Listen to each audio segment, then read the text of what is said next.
Hereby call this meeting to order. We'll start with, are there any additions or changes to the agenda from staff? None from staff, although I will call your attention to a memo at your seats. This is for the business item about the water and sewer budget rates. The memo in your packet had some incorrect information in it. The public warning is fine, it's accurate, so this is just an updated memo that has the recommended language for a recommendation. Great, thank you. Any changes or additions from the board? Yes, Andy. I would like to move item C from the consent agenda into a business item. That's the discussion about the approval of proclamation to support Arbor Day. Thank you, Andy. I have no preference for where it goes. You don't? Okay. Seeing as that's not something that's going to have a guest in the room, I think we can put it at the bottom. Is that okay? Fine. So item C of the consent agenda, the change would be moving that down to R. Making that an R.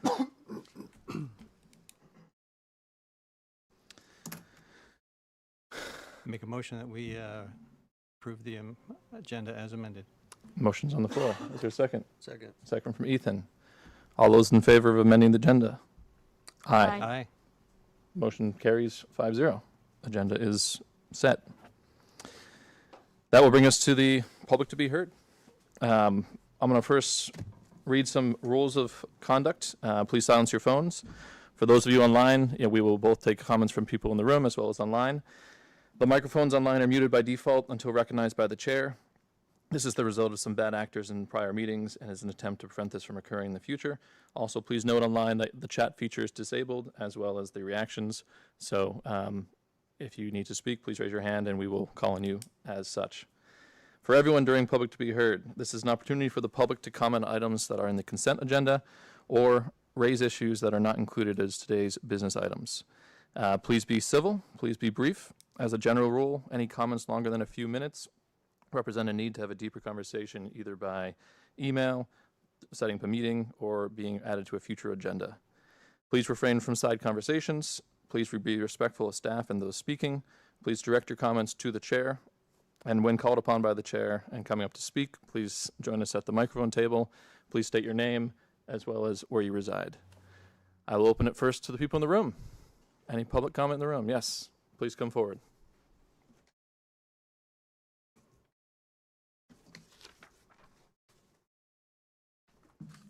Hi, good evening. I'll say, as I've said before, thank you very much for your service. I know it's a huge time commitment. My name is Ann Miller. I am a resident here in Essex, and you've heard me here before at these meetings. I came tonight because I felt like there was misunderstanding or misinterpretation. We live in a day and age of kind of misinformation, and so I felt like we should just get the facts on the table. I'm not really here to argue a particular position or opinion or anything, but I went back and did some studying because I came away from that meeting with the impression that somehow steep slope regulations were new in Essex and that they were setting a new precedent. And when I go back and look, that characterization isn't supported by the record. The earliest town plan that I could find is 1965. The other more recent town plan was 1972. And Essex really first addressed steep slopes in the official zoning regulations of 1972. They're in the State Archive in Montpelier. And so for more than 50 years, some sort of slope protection has been part of this town's development kind of framework. They also, that town plan from 1972, or the zoning regs, also envision preserving the semi-rural character of Vermont, of Essex, for developing Five Corners and for developing Essex Center. So a lot of what we talk about today was really envisioned more than 50 years ago. In 2016, which is probably about when I ended up moving here, the Planning Commission updated those regulations, and they added a section which explicitly limits or prohibits development on slopes greater or steeper than 15%. So when they amended those regulations in 2016, the reason for doing that was to match the 2016 town plan. So the idea that steep slope regulations are new, and Greg, you actually made a comment about this, that it was 2016, but it seemed like there was a lot of other kind of emotion in the room and it wasn't really clear. And so I think that it's really important that everybody just knows the facts and the history, and then people can form their own opinions, and we can all listen to the same meeting and come away with a different interpretation.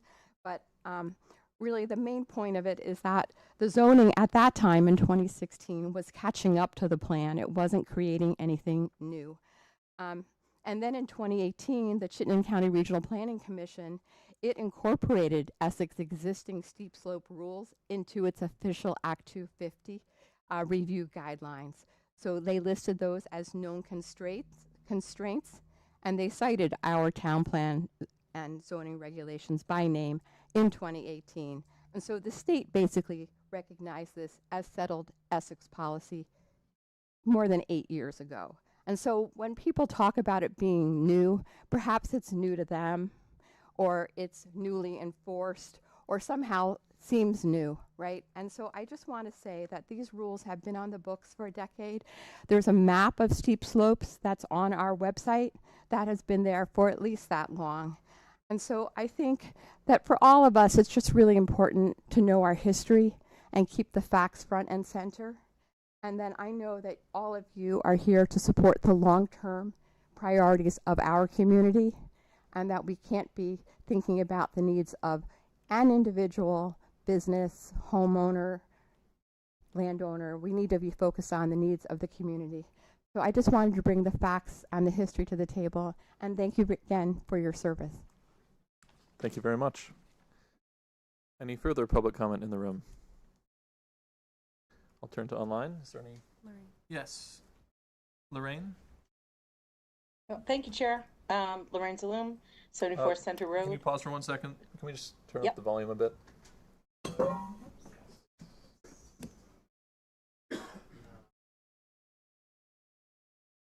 Lorraine, could you say a couple words just so we can test the volume? Thank you. We're getting there. Okay. Okay. 1 second. We're just having some technical difficulties. Okay. Let's try one more time, Lorraine. Hello? We're only here. Is this thing on? It's not coming from the TV at all. We're having, just give us 1 second. I'll tell you when we're hopefully ready. How about now? That's better. Is that good enough for the board members? I don't know. No? No. Okay. Steve, is it possible to get it hooked up to this TV? I mean, I can.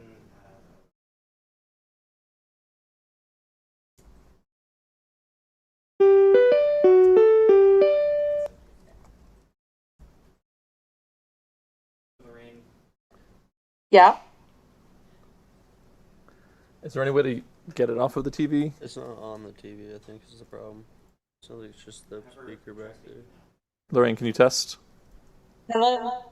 Okay, There we go. that's great. The floor is yours, Lorraine. That sounds okay? That sounds much better. Thank you. Okay, great. Thank you, Chair. And I also, following up with Ann, I also thank you for your service. It's really hard what you guys do. So your time is appreciated. Just a follow up from the last select board meeting. You know, it felt like it got heated. It felt okay to me. I don't know why it felt so heated, but we had some questions, or I had some questions. And I was just wondering, because I believe that you, Chair, said that you would get back to us with the answers. And I was wondering if there would be some public information about the questions we had asked in terms of getting a response back. I can get together with the town manager and review that to make sure the questions that were asked do get answers. So just to repeat the questions that I had we ever denied an application due to a 1/5 run for steep slopes? Because what I heard some people saying was that this is new. And I think what was new was hearing a 1/5 run. That's new. I've never heard a 1/5 run. So I want to know, and especially because our town manager previously was our town planner, at the time of the settlement. So hopefully he would be aware of whether there was ever a denial due to a 1/5 run. Also would like to make sure that we get answered whether legal counsel was involved at all in terms of the motion to alter the findings. I think that's important to know. And also, because part of this is to support a DRB decision, does that mean that maybe the town would consider supporting the DRB decision on denying the Scanel application? I think that would be great, because if that's what we're doing, let's do both. And the last question I had too was on the Towers Road, the Alderbrook hazmat. If we could find out, the public could find out what work we're doing to mitigate that. That's been long-standing, and I find that a little nerve-wracking that Alderbrook has a hazmat site right on it. I would love to have an answer to that too. And thank you for your time. Thank you, Lorraine. I've written those down, and I will make sure we get follow-up. Can we get an address to the property? We can touch base offline. Any other hands online? Not seeing them online. Not seeing in the room. We'll move on to the consent agenda. Move the consent agenda. There's a motion on the floor to move the consent agenda. Is there a second? Second by Meg. All those in favor? Aye. Aye. Aye. Motion carries 5-0. You did miss the public hearing. We will go back to them. Thank you. I'll now entertain a motion to open the public hearing. So moved. Moved by Ethan. Is there a second? Second. Second by Meg. All those in favor of opening the public hearing? Aye. Aye. The hearing is now open. Thank you, Public Works. You're up. Right? In the capacity of the Water and Sewer Department of the Town of Essex, of course. This is a two-parter. We're going to be discussing the water and sewer operating budget rates, and also the capital plan for next fiscal year and a 5-year outlook. The water and sewer operating budget projects our financial needs and resources for providing safe and quality drinking water and removing waste through our sanitary sewer system for homes, businesses, and other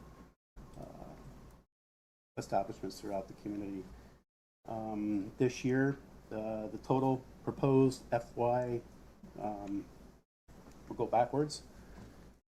I'm going to reiterate that the water and sewer budget is made up of 3 separate accounts: a shared, water only, and sewer. So with that said, our shared portion for our budget for FY27, after we take into account revenues into the proposed budget, we're looking at $963,224. This covers essentially all of the labor and benefits costs for the department. Additionally, some classes, other items in the account, some other administrative costs. What else? Meters, water meters are in the shared portion of the budget. With that said, we split that in between the 2 other accounts between water and sewer. There's a portion between water that goes towards the water budget and a portion that goes towards the sewer. The proposed water account budget for FY 2027, including this shared portion of the budget, is $1,600,752. This reflects a rate of $6.96 per 1,000 gallons, which is a 29-cent increase over the current water rate. We're recommending that there is no change to the minimum water charge this year, and that will remain, we're proposing to have it remain at $240 for the year. The FY 2027 sewer account, including the shared portion, as I spoke of, is $2,273,249, which brings us to a proposed sewer rate of $13.08 per 1,000 gallons, which is an 8.9% increase over the current sewer rate. This is going to affect the average user of 200 gallons per day, residential family home. Their annual bill will increase $99.60, or an equivalent of $8.30 per month.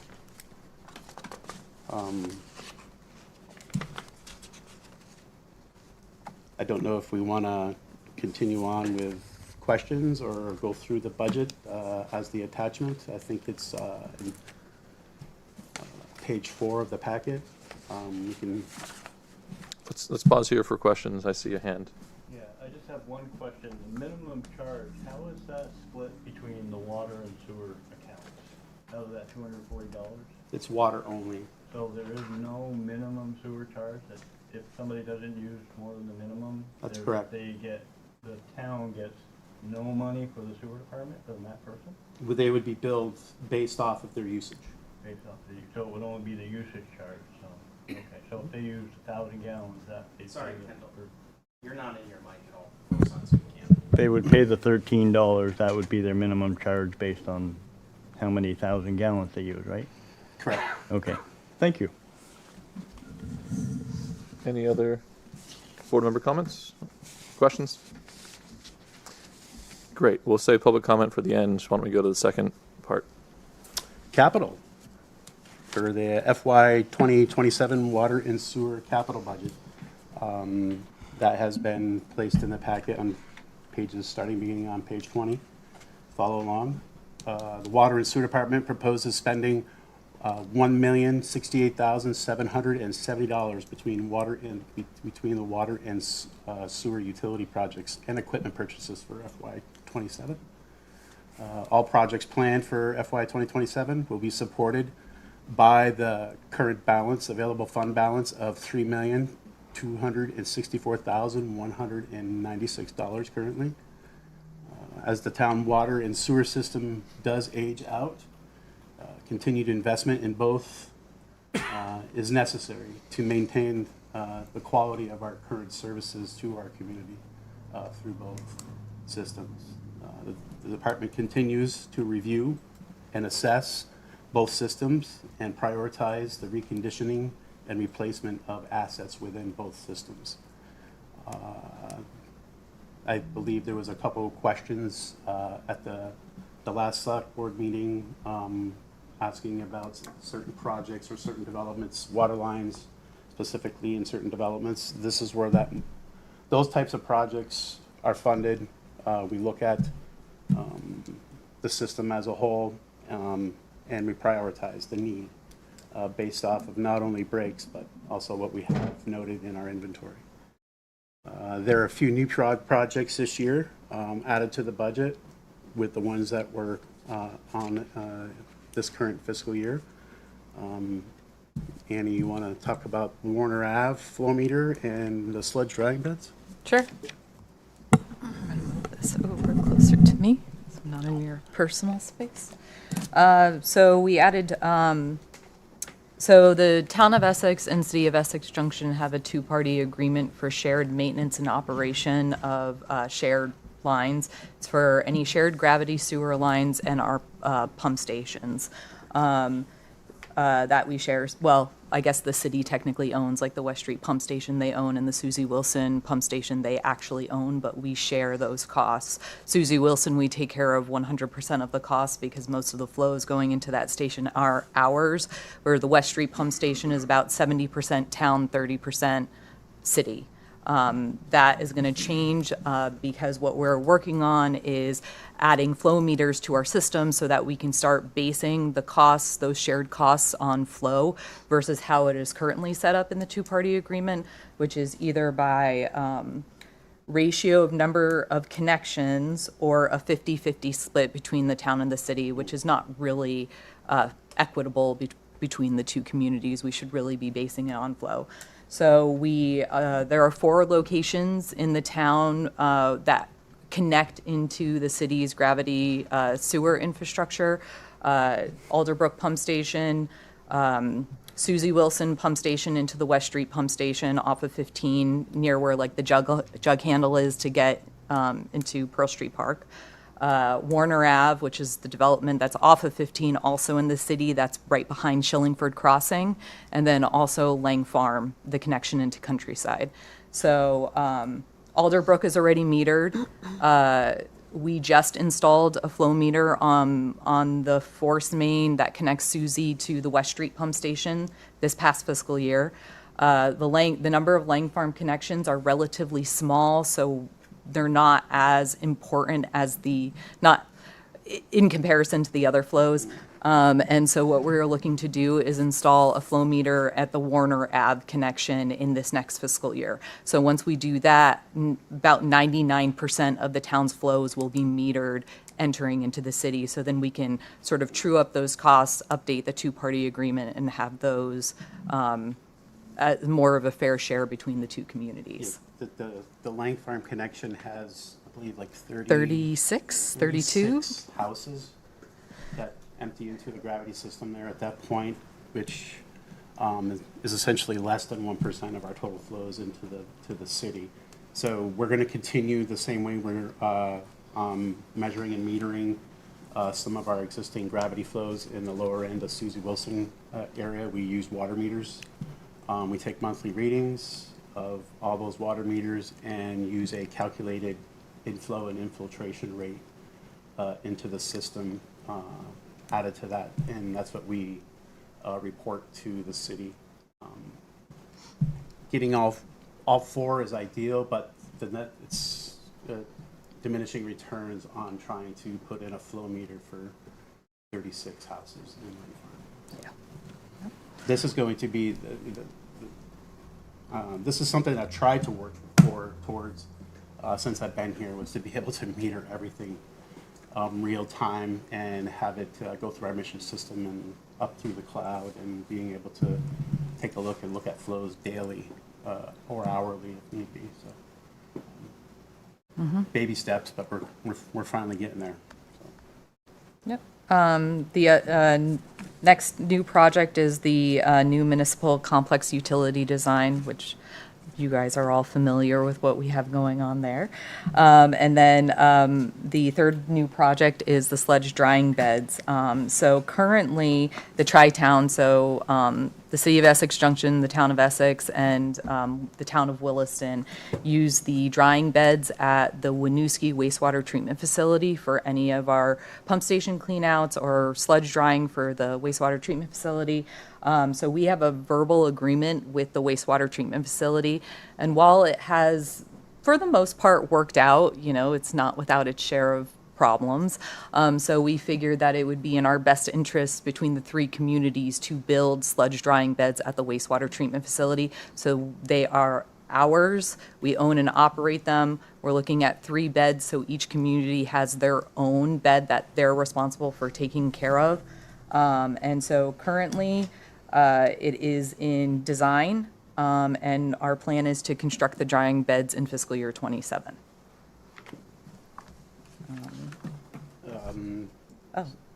We still have some of the other water projects that were on there.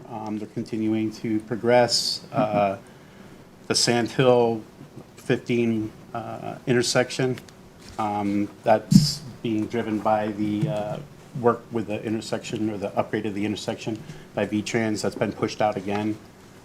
We probably won't see work start on that till fiscal year 28, 29. A few other small ones. We're going to continue with our hydrant replacement program. We're going to try to knock out at least 2 or recondition as many as we can with the money that we have available there through capital. The 4 Ethan Allen project is still progressing through design. That project, being as large as it is, has been split into 3 phases. We're trying to attack the first phase first and try to get that into construction.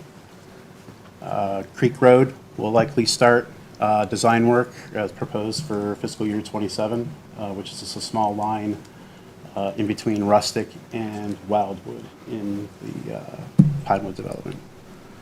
Some of the sewer projects, we're continuing with our pump station control upgrades throughout all 18 of our stations.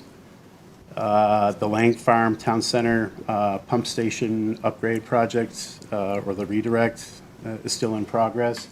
It's seen some delay due to trying to rework some of our ordinances with the sewer allocation, specifically taking our current 200 GPD down to the 150 so we can start calculating using our amended number as part of our capacity study for out in the center. Likely go to bid here in late summer for the sewer rehab project. We'll likely be doing a lot of slip lining of some of our old sewer lines in the fort to address infiltration and II. The last page here on page 28 of your packet has a breakdown of the approved 26 budget, proposed spend for 27, and a look forward for another 4 years out to fiscal year 31. So, any questions or? Thank you very much. Yes. Questions from the board? Andy? On the leak monitoring, the memo says that it completed in FY '25, but there's 50,000 a year in until 2028. I just wondering what's. Yeah, I did some digging. The monitoring, we went through and did all the leak detection with a lot of that funding. The monitoring was a side project to kind of continue on, just to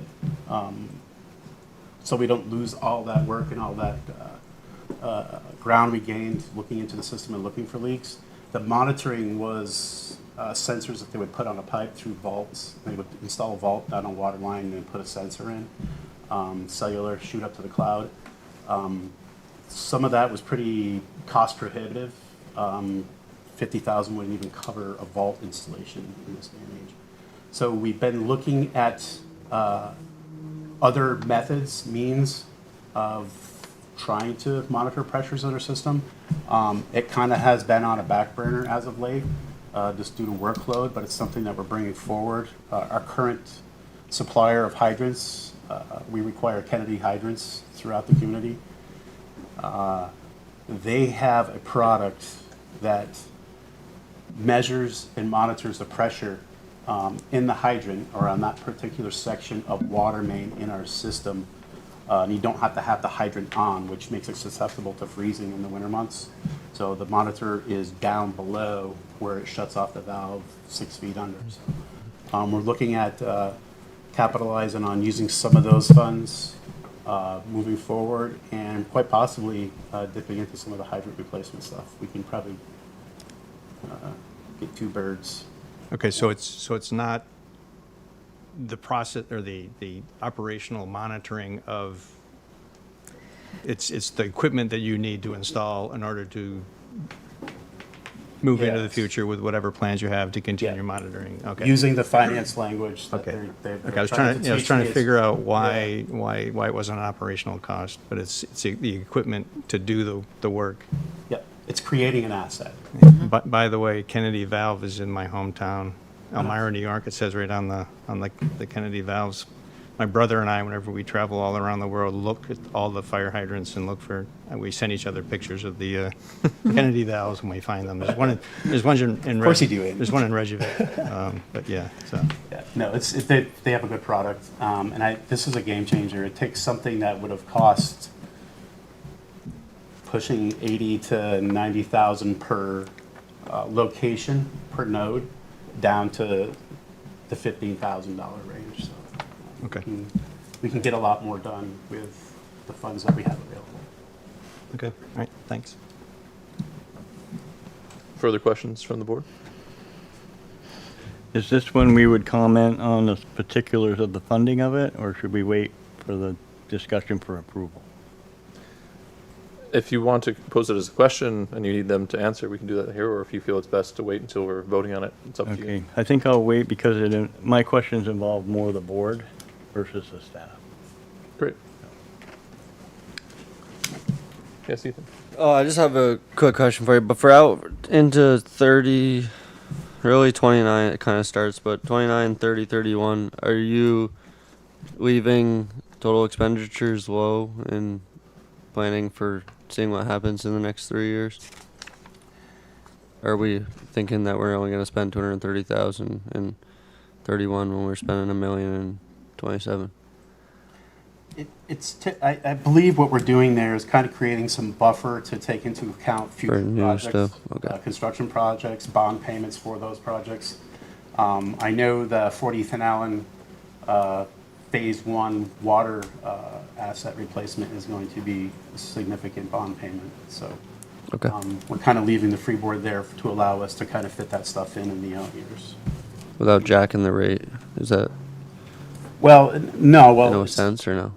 without looking like we're spending millions of dollars every year carelessly. We're not. We're trying to spread that out over the 4 or 5 year outlook, but we're also trying to make room and buffer for those future bond payments of those large projects that we know that are coming down the line. This is a living document, so this is just kind of maybe a roadmap, not necessarily with all the details on where you're going to stop and what we're going to do or which restaurant they're going to do. It's definitely going to change over time.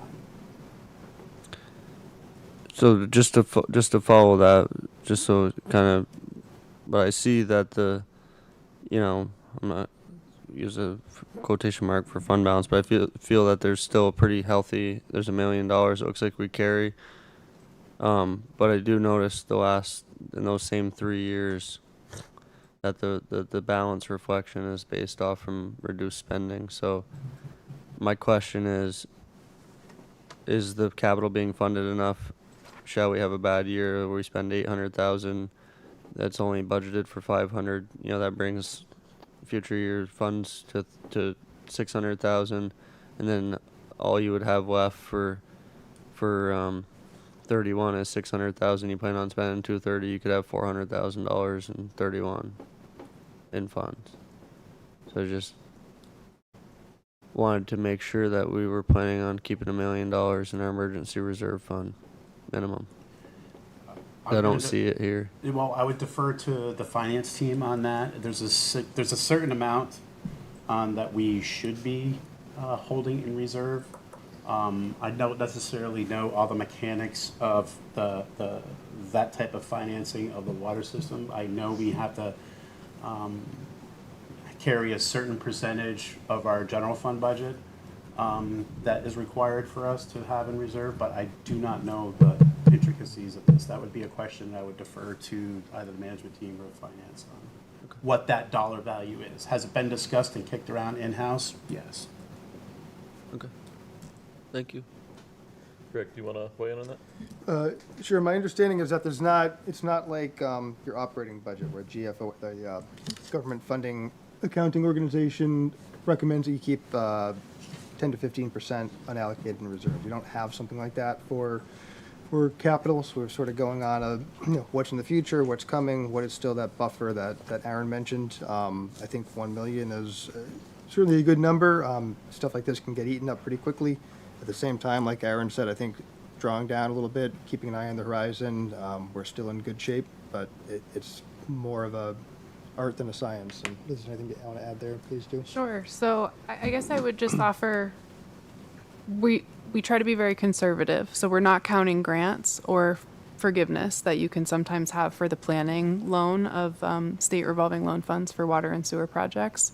So you're looking at the full costs with not a full picture of funding, because we don't want to count on that before we have it. But certainly we would right size spending to ensure that we have the right backstop in there. What that right number is might be a conversation. I know Dan, our finance director, and I and Aaron went around about how comfortable we are with where it is. I think given it's 5 years out and that conservancy when we're budgeting, I think 855 years from now, I think we're good with that. That's my 2 cents. Okay. Kendall. So since Ethan brought that up, I will ask directly, since I know, and this is coming directly from the state of Vermont water and supply rules. Do you have a detail 20 years out of your expenses and your capital items? No. Because that is what the state recommends every system does, is that you assess all of your capital costs. Because a 1 million, just to say 1 million is comfortable, I'm sorry, that's mismanagement. You should know, especially with your water and sewer system, what your costs are going to be a lot longer out than 5 years. And you should be planning not only when to replace the items that you have, but when you do a big pump station upgrade or a water line upgrade, you should build some kind of a sinking fund into that to plan for the replacement in the future. And I know initially the state said that you should plan for the entire replacement of that asset during the life of that asset, but that's unrealistic. But you should plan for at least a reasonable number for bond payment in the future. I mean, I wasn't going to say anything, but looking at this with the amount of costs that we have with our water and sewer system, the age of it, and a 5-year forecast of less than $1 million for both systems, that's crazy. You're going to run out of money. And $50,000 a year, that's nothing. Ludlow had $1 million fund for just their treatment plant, and that's gone. And they're asking the state and the feds to try and help them because they had a problem. We are not immune from that. Essex is not immune from that.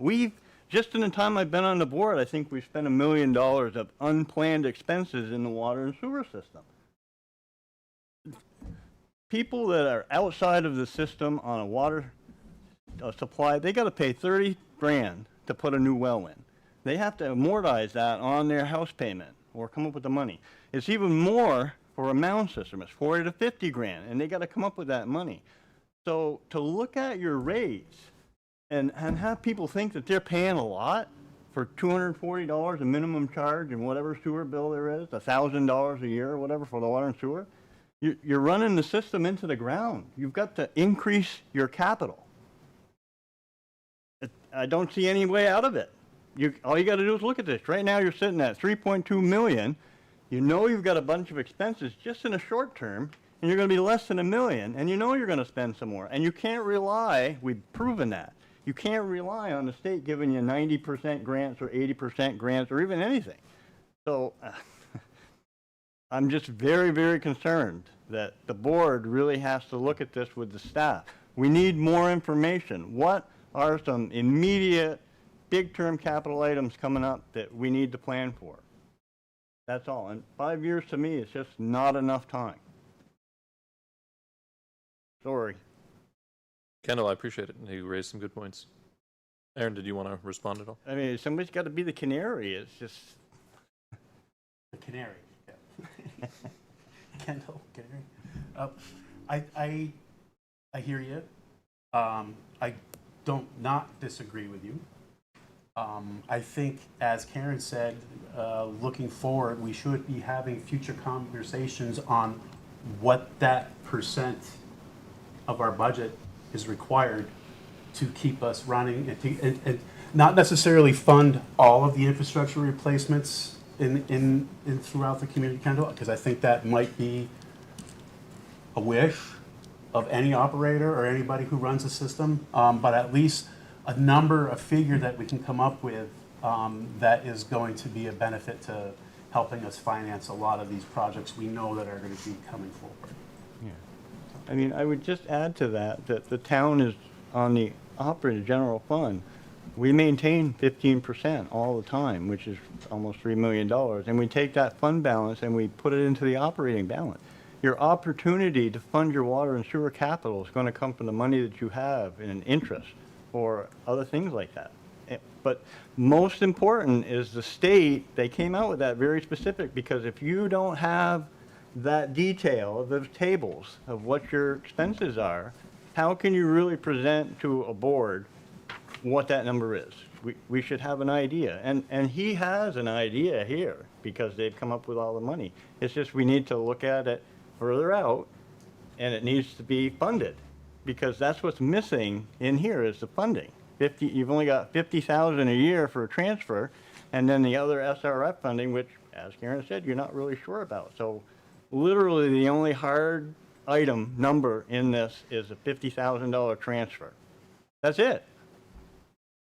That's crazy. Can I respond to that? Do you mind? Yes, Karen. So Kendall, I don't disagree with the main point. Part of why you're not seeing what you're looking for is because we're in the middle of a rate and fee study that's at 30% sitting on my desk with Aaron asking me to review it. So we're trying to identify what the right number is to try to build that capital amount.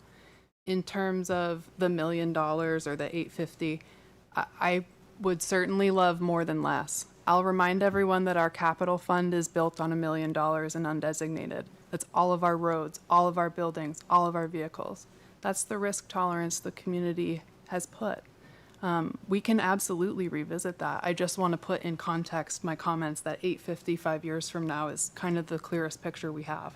So I hear you. I'm happy to continue to work on this too. Yeah, no, I'm not. It's just that if you don't know, it's a lose-lose situation, because if we pay real close attention to keeping it as low as possible and don't fund it, okay, maybe we won't have a problem. But I can guarantee you that the minute you have a big force main break or you have to come up with all the money, the customers don't like that because the rates have to go up all of a sudden, or you have to do a bond or interest. So I think it just behooves us all.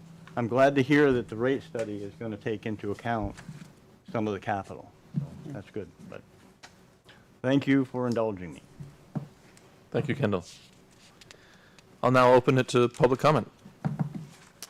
Not seeing any hands in the room. One online. We have one online. Lorraine. Oh, can you hear me okay? Yes, thank you.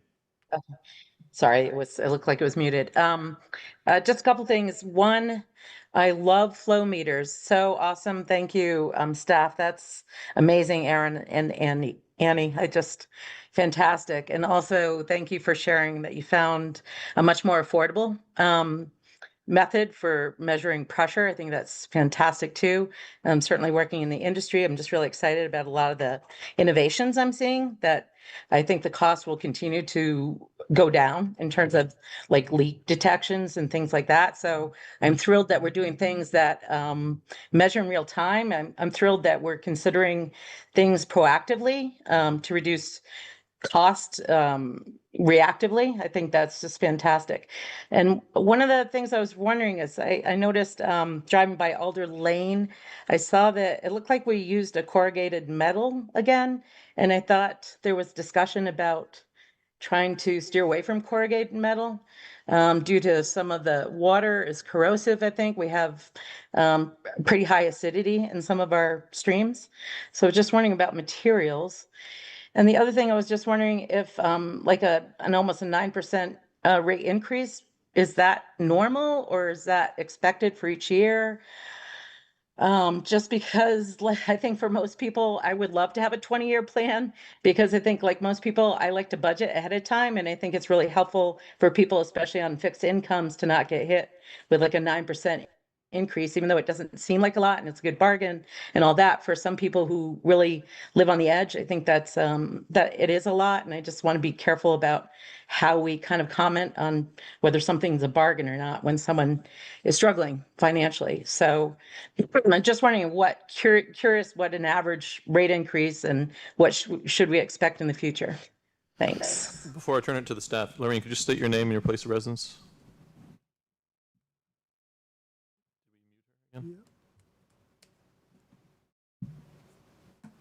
Am I unmuted? Sorry. I feel like I'm playing an unmute game. Lorraine Zaloom, 74 Center Road. Thank you. Aaron? As for the sewer rate increase specifically, Lorraine, on average, since I've been here, I've seen it range from like 5 to 8 or 9%. It usually increases at a larger rate than the water rate costs. As for the piece of pipe that we used over on Alder Lane, that storm line was fairly shallow due to restrictions of having water lines on both sides of the road, both one of our own that is older, and we didn't want to really mess around with going underneath it. And the Champlain Water District has one of their main transmission lines on the east side of the road there. We went with the galvanized metal because it has a higher compressive strength than the CPEP pipe, just due to how shallow it was. We know that there is a lot of salt water, brine that kind of finds its way through those culvert pipes during certain times of year, but we're willing to make that sacrifice with regards to that versus having the proper pipe in there that's not going to see any deformation with large vehicle loads going over it. Thank you. Cheryl Van Ups. Cheryl Van Ups, your hand is up. Hi, this is Cheryl Van Ups. Can you hear me? Yes, thank you. Hi, 8 Rustic Drive. I've got a few questions. I want to start off with for the leak detection, are there any observable above ground visual cues that we can be looking for? I have to tell you, I've seen in my neighborhood quite a bit of land movement, and it seems like washing out. So I'm just wondering, is there something we should be looking for above ground? That's what my first question. I'll wait for an answer before asking the others. If you do see any standing water or any water bubbling out of a side slope or out of the ground, definitely give us a shout. We'll test it for chlorine, any type of water like that we usually see in the right-of-way tends to be a break if it is coming out at any significant rate. As for outside of the right-of-way, some of the other side slopes, a lot of that could be just groundwater.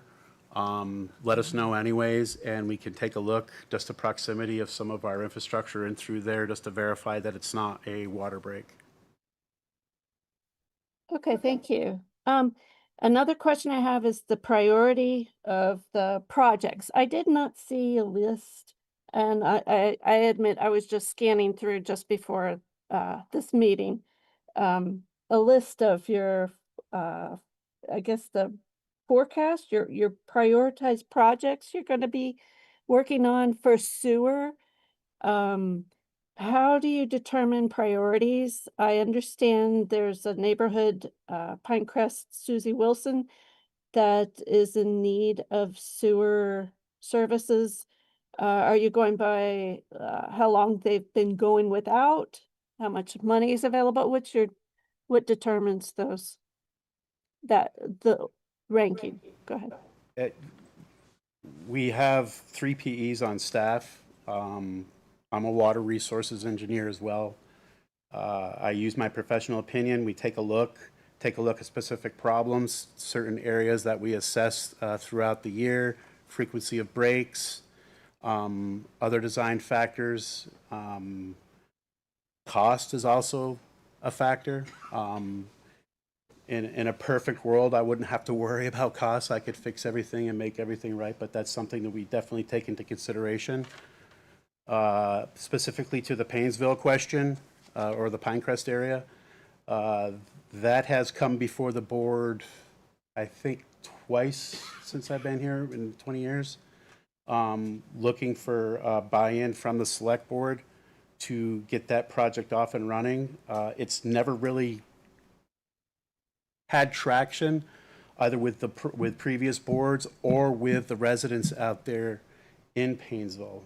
At times, as Kendall was saying, you're looking at $35,000, $40,000 for an on-site septic replacement. And then, if someone does that 2 years ago, and then we come to them at this date and say, yeah, your buy-in for your portion of the sewer infrastructure in this area is going to be $45,000, they're going to say no. I would probably do the same. I couldn't say yes to that. So there's a significant number of reasons. The biggest reason being that we just don't have the buy-in, traction, or support of the residents in that area to put sewer in. In the past, just due to lack of state and federal funding, as we spoke of earlier. The process has been that an area in town that wants to be sewer and wants to have sewer has to come in and petition all residents, or whatever significant majority of residents need to have buy-in here. The town would build the project, design the project, build the project, bond for the project, and then those bond payments incurred by the town would be split equally between the residents that have connected within that new sewer infrastructure in Painesville. And like I said, that just hasn't seen the traction of the public and the residents in that neighborhood. Okay, thank you. And one last question I have is Creek Road. Have you seen it lately? The pavement is in terrible condition. I understand you're going to go in to do the water line. Is there going to be more, how to say it, a deeper dive into that project, like engineering? Because I've lived here for 22 years and its condition has never been in a good state. So my question is, are you going to build it better? Any effort in that? Thanks. Better, hopefully. I don't like to put things in, especially some of the work that has been completed in the past in Pinewood. But Creek Road, we will likely be going out for an RFQ this fall, late summer, for a water line replacement. The condition of the road is terrible. It's probably one of our lowest ranked roads in the town of Essex right now currently. We've held off paving this, knowing that we need to install a new water line in there just due to condition and the amount of breaks that I've seen for service breaks and on that section of pipe. We're going to recondition the road after we put in the water line. I think the select board and most of the taxpayers in the community would hang me if I tried to pave it first and then put a water line in after and have a big patch down the middle. So we're trying to be mindful of that and kind of plan for the water line first and then come back and redo the cross section and pave it the following fiscal year. Okay, so the sub base layers are going to be, I don't know what you say, built deeper, better, stronger. They will be built stronger. Okay, thank you. Thank you, Cheryl. Not seeing other hands online, not seeing others in the room. I'll turn it back to the board. Not seeing other hands, is there a motion to close the public hearing? Moved by Ethan. Is there a second? Second. Second by Meg. All those in favor of closing the public hearing? Aye. Public hearing is closed. Thank you guys very much. We'll see you later. I'm sure you will. That will take us to business item 7A, interview with volunteer for the Conservation and Trails Committee, Carrie McFarland. Is she? She's online. Online. Great. Hi, I'm here. Hi. Hi, Carrie. Thank you for joining us. I'll let you introduce yourself. Tell us a little bit about yourself and why you'd like to have this position on the Conservation and Trails Committee. Sure, thank you. So I live on Evergreen Drive. I moved to Essex last summer and was appointed to the Conservation and Trails Committee in January when another member had to give up their spot. So it was a 6-month appointment. So I'm applying to renew my appointment. Wonderful. I will turn it to the board. Questions for Carrie? Meg. So thank you for your interest in the position. I appreciate, the time you've already served. I'm curious, maybe as a newcomer to town and being new and serving already on the Conservation and Trails Committee, what's been kind of your biggest observation so far, and what are you most excited to continue working on? Good questions. I think overall, it's been interesting and rewarding to me because I was interested in feeling more connected to the town, and I have some experience in municipal organizations, and I found that that was a good way to get to know people and understand the priorities of the town. So in general, it's been valuable to me because of the connection that it's giving me to the town. More specifically, this committee in particular, one of the things that we did this in the past several months was interview volunteers for the Trail Caretakers program, which you might be familiar with. I know Hans has been working quite a bit to get the trails a higher profile and get more community involvement. And I just was really happy to see so many people come forward to volunteer and to hear their reasons for volunteering, you know, wanting to give back, knowing that they're going out on the trails on a regular basis. So that was probably the most, I don't know, impactful specific thing. I also was able to attend some training led by the Vermont Fish and Wildlife Department. I did the Indian Brook volunteer cleanup this weekend. So yeah, I feel like I'm just getting started. I'm happy. I'm hoping that I can really start moving come July. Excellent. Thank you. Further questions from the board?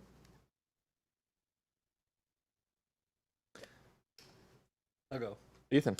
I was wondering if you could share a time where you were able to steer a conversation or contribute something that may have brought a different idea to the board.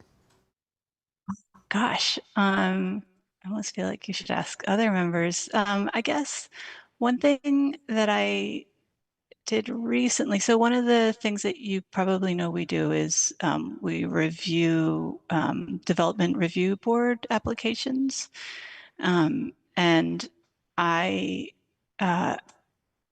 guess I had attended a meeting or two where we were looking at the applications that had been submitted to us for review, and there were discussions, and I asked what criteria we use to evaluate the applications, because obviously we're the Conservation and Trails Committee, but the applications are about much more than, you know, impact on the natural environment. And so Hans jumped in and said that we did have a list of criteria that we could consider. And so for the next meeting, we had that list, which I found really helpful in looking over the applications. So that was one thing that I did that maybe hopefully other people benefited from. It certainly benefited me. And the criteria went out to the whole committee, and other people on the committee had seen it before, I think, maybe. But yeah, does that answer your question? That's awesome. And then my last little quick question is, do you find value in the stipend program? Oh, I think it's a great gesture, for sure, because I think ideally what it does is help more people contribute, people who might otherwise not be able to because of childcare and whatnot. So I think it can be valuable to the town, yes. Awesome. Thank you so much. Thank you. Thank you, Ethan. Any other questions for Carrie? Not seeing any. I'll jump in. I just want to thank you for serving. I appreciate you jumping in and already reapplying. We will not be making a decision tonight, as this is the season when multiple people will, money seats open up. We'll be doing that in our second meeting in June, in which we'll inform all the applicants of the decisions that were made. I'll give you an opportunity now if you have any questions for the board. I don't think I do. Thank you. Okay. Well, then thank you for coming. We'll be in touch. All right. Thanks a lot. Moving on to business item 7B, interview with Bino Cummings for Conservation and Trails. Good evening. Bino, please state your name and tell us a little about yourself. My name is Bino Cummings. I live on Greenfield Road in Essex. I've lived here since 2020, right before COVID. And I've served on the Conservation and Trails Committee for the past 3 years.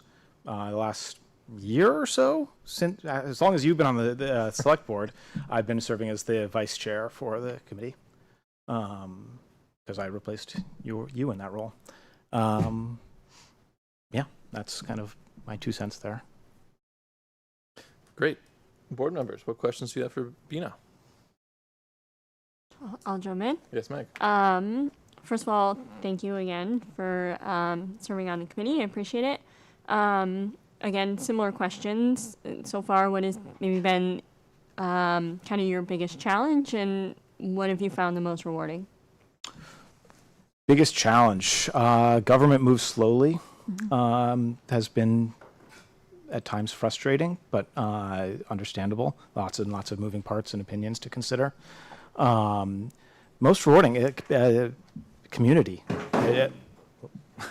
I feel so much more a part of this town that is now my home, and it's really quite wonderful. Also, meeting so many engaged and active people has been really nice. Great. Yeah. Thank you. Other questions from the board? Kendall. I'm curious, you mentioned in here that you would recuse yourself from any votes or actions that would be a conflict of interest. Have you run into any of those? And I only ask because it seems to me that we do a lot of trail work through that, and it would all potentially be a conflict of interest. Totally. Yeah. So there's 2 potential conflicts that I have that I have actually recused myself on. The first is the riverfront park property that I'm pretty sure you guys are aware of, that we've been working on. I am a landowner, one of a part of the HOA that owns that land, so I've had to recuse myself from any decisions in that process. I also operate a mobile bicycle repair business, so theoretically more trails is beneficial to people riding more bikes, which is good for my business. I mean, like, I'm not sure how much I also, as a community member, want to see more trails, so I know that's a little bit more murky, I think. But if it was like directly benefiting me, if it was like, can Bino set his repair stand up in this trail or something, I would say I can't vote on this, absolutely. So, does that answer your question? Yes. Yeah, thank you. You're smiling. I just liked his analogy. It just reminds me of farming in Essex, right? It's like the same thing. We're like, oh, you have a farm. Right. I lose money farming. So. Oh, I just have a quick question for you, and it's going to be the same too. Do you find value in the stipend program? So if can I answer that one first? I didn't take the stipend program my first term. I felt that there was value in the volunteerism, and it didn't improve my chances of doing it. I'm in discussions with my wife as to whether we should take it for this time. It does take me away from my family, so Absolutely. There's some value there. Yeah. Awesome. I think it certainly has value for the world at writ large. I think it's a good thing to have. Yeah, I share similar. I just wanted to hear everybody's point of view outside of the box. So, and then my second question is, with 3 years under your belt, can you share maybe 2 instances where there was something big going on and you were able to inject yourself in conversation and help kind of put direction to the Sure. path? Yeah. So in terms of conversation, my first and I think biggest skill is in listening, and hopefully then finding a key point to ask a question, and whether it's about a development and review application or upcoming project. Probably the biggest thing that I've brought to the committee is the Riverfront Park, and bringing that. I think, Andy, that was your sort of goal a long time ago, maybe. And so I saw that as a thing. And yeah, exactly. So I saw that and was like, oh, I know a property. And we sort of made it be a part of the thing.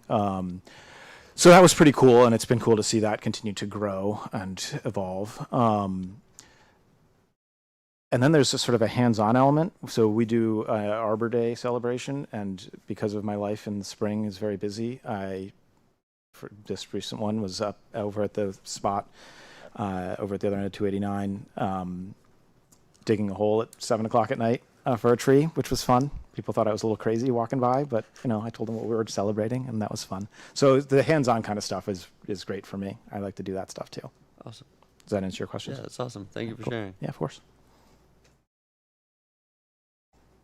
Do you have any questions for the board? No, but I will say thank you for doing what you do. That's very kind of you. Well, thank you for stepping up to be a leader on the committee. My pleasure. As I just said, we will not be giving an answer tonight. We'll be considering all the applicants, and then our second meeting in June making the final decision. So we'll be in touch. I will look forward to hearing from you. Thank you. Thank you, Bino. Have a good night.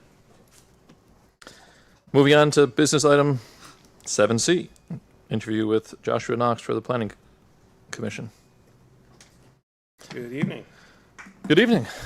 Please state your name, tell us a little about you and your service to the community. Yeah, Joshua Knox. My wife and I have lived, I guess, almost 20 years now in Essex. We started out in the Fort, moved to Cypress Lane in 2013, got on the Planning Commission right after that.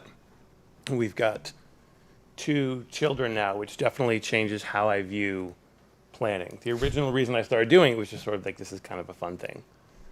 And now that I have 2 children, I'm been a teacher for 20 years here. I coach baseball teams in Essex, and now it's more like I want the community to be here for all the children, the kids.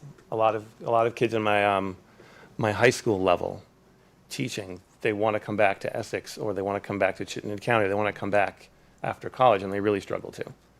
And a lot of what we can do in planning and zoning is at least figure out how to make it more possible. That's why I do it. Thank you very much. I'll turn it to the board. Questions for Josh? I'll start. Sensing a pattern here, Meg. Yeah. So, similar questions. Obviously, you've, spent a decent amount of time, and I'm curious, kind of what's been the most rewarding. I think you touched on it. What's been the biggest challenge for you so far? So it's interesting because the first, 10, 11 years, Planning Commission also did development review. Yep. And that sort of speaks to the challenge. The challenge I had is I like planning a lot more than I like development review. Okay. And it never seemed to me, and this is very subjective, but it never seemed to me we had enough time to do planning because we always had these developments to review. And sort of the really nice thing since 2025 is now we can sort of separate out the functions. I really appreciate that. Can I ask a follow-up? Please. So I'm curious how you feel like serving when the 2 things were combined has prepared you for kind of moving forward and continuing to serve. I think what it has done is doing development review has given me at least a background in sort of being conversant in what sort of things the DRB is facing. We're still in communication with the DRB, obviously, and they tell us, hey, could you look at this? Could you look at that? But there's a lot of things that I can just say, oh yeah, the 10 years I was on the commission prior to that separation, we kept dealing with this. And so it sort of keeps it top of mind and sort of a mental priority list of like, yeah, that's something we need to look at. Okay, great. Thank you. Well, you're sure? Ethan. Hi, Josh. Thanks for being here tonight. Same 2 questions. I'm going to keep it original tonight, but do you find value in the stipend program? I do. I often will stick the checks to my refrigerator and forget about them. But eventually it's nice to go to the bank because my youngest son really likes the lollipop, so that alone is worth it. Same. Yeah, it's great. It's the best part of going to the bank. Best part. So yeah, I think there is value in it. And again, as I think Bino said, after discussions with my wife, she also sees the value in my time away from the family being at least sort of recognized that way. That's awesome. And then if you would mind sharing, I know from knowing you for so long, but a couple good examples of being on the path and helping interject yourself to be a team as we were developing. One that I sort of look back on pretty fondly in 2018, this is when PC DRB functions were still under the heading of just PC. We had some consultants come in to do the Essex ETC Next thing. And we'd spent a few months on it. And we were kind of, I don't want to say far down the road, but we were a ways down the road. And I remember looking at it one night, the night before the meeting, and just saying, like, I don't like where this is headed. It felt to me that we were getting too technical too early about what sort of codes we could use. And I thought to myself, this needs to be more of a vision. And so at our next meeting, I sort of brought that point up. I think I was either clerk or vice chair, and I brought the point up, and I said, I think we need to establish what the clear vision for this place is first, the new town center, before we talk about what regulations are. It seemed we're putting the cart before the horse, and the commission kind of came around to that point of view, and we changed it up, and we put the vision first. And COVID intervened, so I don't think the vision was passed until 2021 or 2022. But it was gratifying that we went in that direction, and then it puts it on a firmer foundation because we all know where we're headed, as opposed to just sort of throwing regulations and stuff. Awesome. Thank you. Yeah. Thanks for your service. Yeah. Andy. Been trying to agonize over how to word this question. Sure. So recently, the select board twice voted against a recommendation that was made by the planning commission.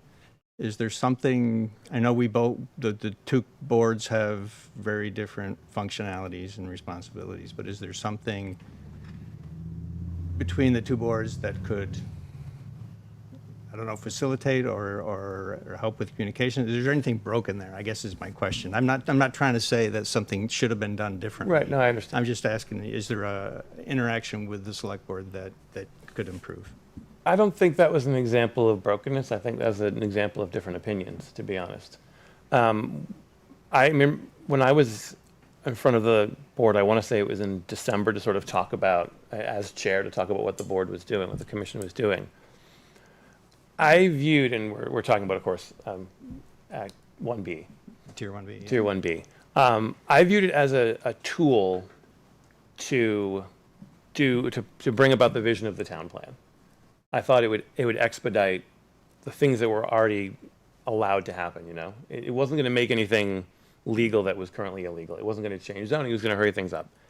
And so I advocated because it was a tool. But from where you sit, if you didn't think that, you didn't think that. I think that was an example of honest disagreement. I mean, I still think, and I mean, we're going to see where Act 181 lands after this legislative session. So I don't begrudge anyone saying, let's wait till that dust settles. But once the dust settles, I wouldn't be averse to having another conversation about it, just to give our perspective again, because we're still all in favor of it. I mean, in as much as, again, Act 181 stays where it does. But I think communication is good. I think disagreement is fine, so long as we understand what we're disagreeing on. I think we did. I think it was a fair rejection of it, as much as I didn't like it at the time. I think it was fair. Okay, thank you. Thank you, Andy. I'll jump in. Or Kendall, I saw your hand, sorry. I was just going to say that I think you have one of the most difficult jobs in town, so I won't ask any questions. Thank you. I mean, I was ready for them. I appreciate that. I just wanted to say I appreciated the way you kind of framed your work. You basically broke, you've had two chapters where you were first together, then you were the chair, and now you're hoping, as you said in your application, to take things forward and act on the town plan. That was a nice way of framing things for our understanding, so appreciate that. Thank you. Do you have any questions for the select board? How do we get the microphones for our planning commission meetings? I want to turn to staff. Because These microphones? Well, any microphones. One of the issues we've had, and I think a lot of our regular customers can agree, I have a teacher voice. If I need to, I can project, but a lot of people have trouble hearing what's happening up here without the microphones.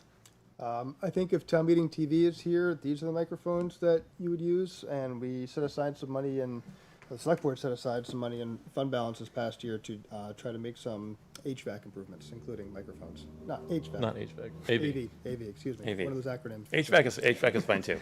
Yeah. That's AV. plenty hot. Yeah, it's true. I just came from Foster Road, and so I've been out in the sun. Yeah, you can tell where I was Saturday. Well, thank you, Greg.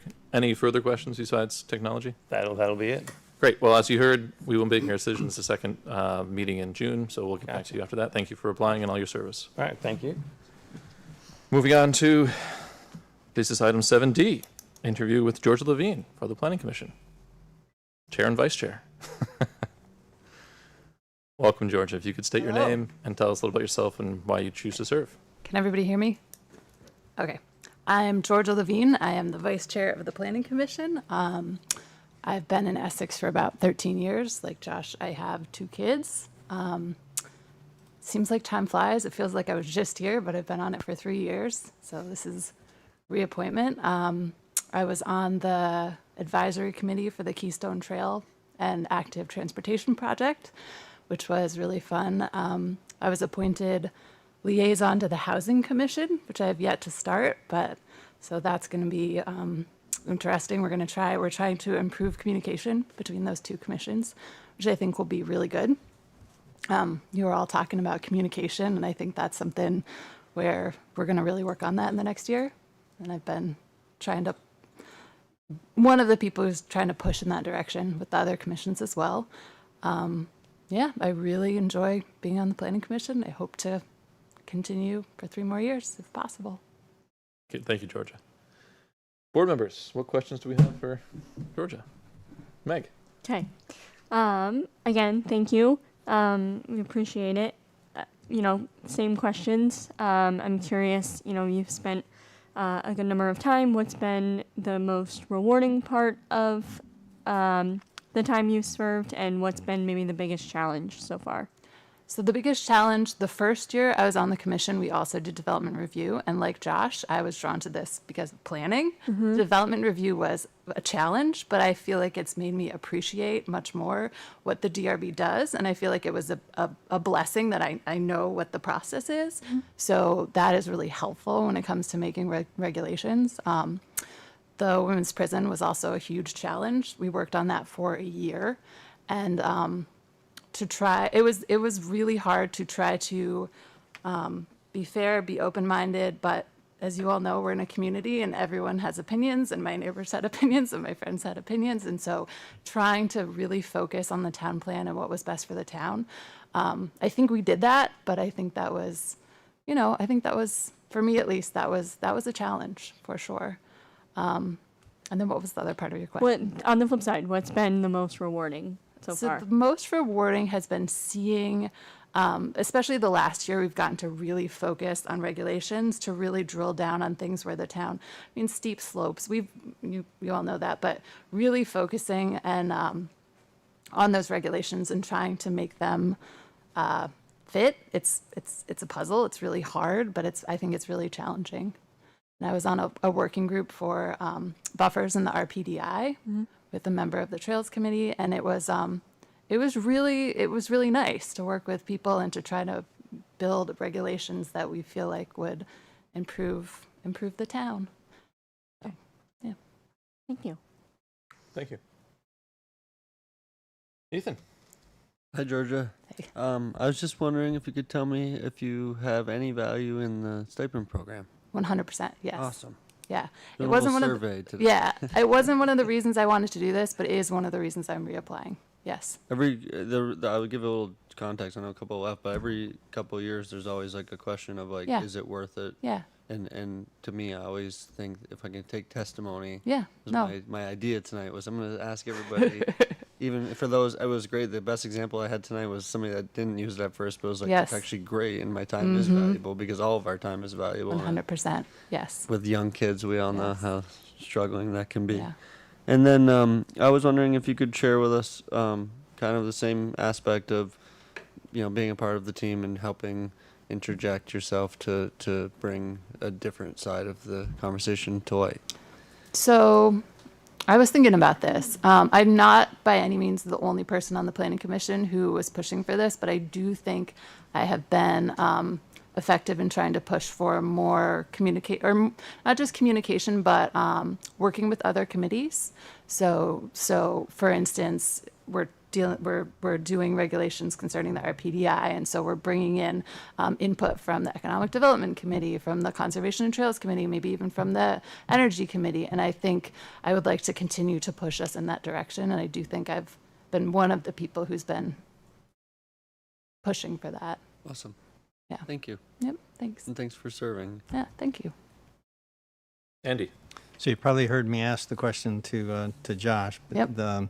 You did mention that you're the liaison to the Housing Commission, Yes. and they also made the same recommendation that Yes. we've approved Tier 1B. And just the question is, the communication, is there? So I was thinking about this. I have yet to be with go to coffee with committees because it's always Coffee with committees. coffee with committees.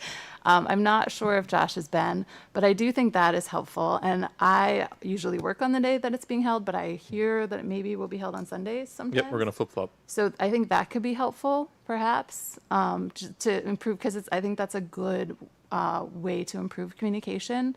And maybe because of other things, we haven't been utilizing it as much as we should. So maybe that would be helpful. The housing committee liaison thing is very new, so I've yet to go to a meeting. The last one was canceled, but I think that should help as well.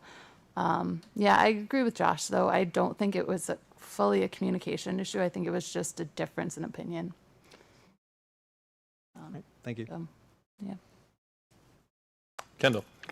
I would like to ask, since you mentioned that you would like to dig into zoning reforms and other changes we could consider to make Essex more welcoming and affordable, as an individual applicant, would you be willing to share some of those potential ideas you might have?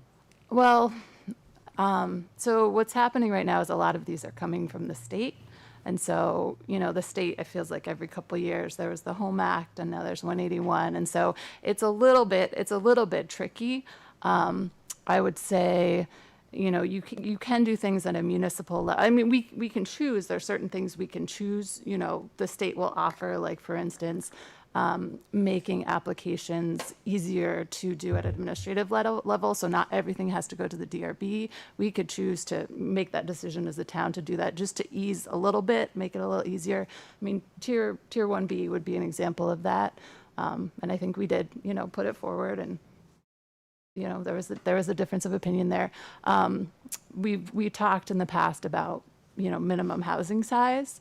So I'm pretty sure, Josh will remember, but I'm pretty sure we got rid of any minimum size. Just said you can have a house as small as you want. But there's other things you can do, concerning setbacks, parking. There's lots of stuff like that. But a lot of it, I think, is going to be sorting through what the state sends down and kind of saying yay or nay and dealing with that. Right. Interesting. Thank you. You're welcome. Thank you. I appreciate your application, appreciate all your service. As you noted in your last paragraph, you're Justice of the Peace, you're on the Board of Abatement, you serve in this seat. Thank you for all your time. You're welcome. Do you have any questions for us as a board? No, I don't think so. No. Well, then we'll be making our decisions second meeting in June. We'll be in touch, and thank you so much for your Great. service. Thank you. Thanks. Have a great night. Moving on to business item 7E. Interview with Emily Gibbs, an applicant for the Essex Free Library Board of Trustees. Hi, Andy. I just want to disclose that my wife is the chair of the library trustees, and I don't see a conflict of interest with my participating in this interview. Is the board in agreement that there's no conflict of interest? Agreed. Great. Andy, you can stay. And I've just learned that now I have to submit a written report to the town clerk because I said that, so I'll do that within 5 days. Within 5 days. That sounds great. Thank you for always bringing that forth. I was hoping you'd have some good questions for me.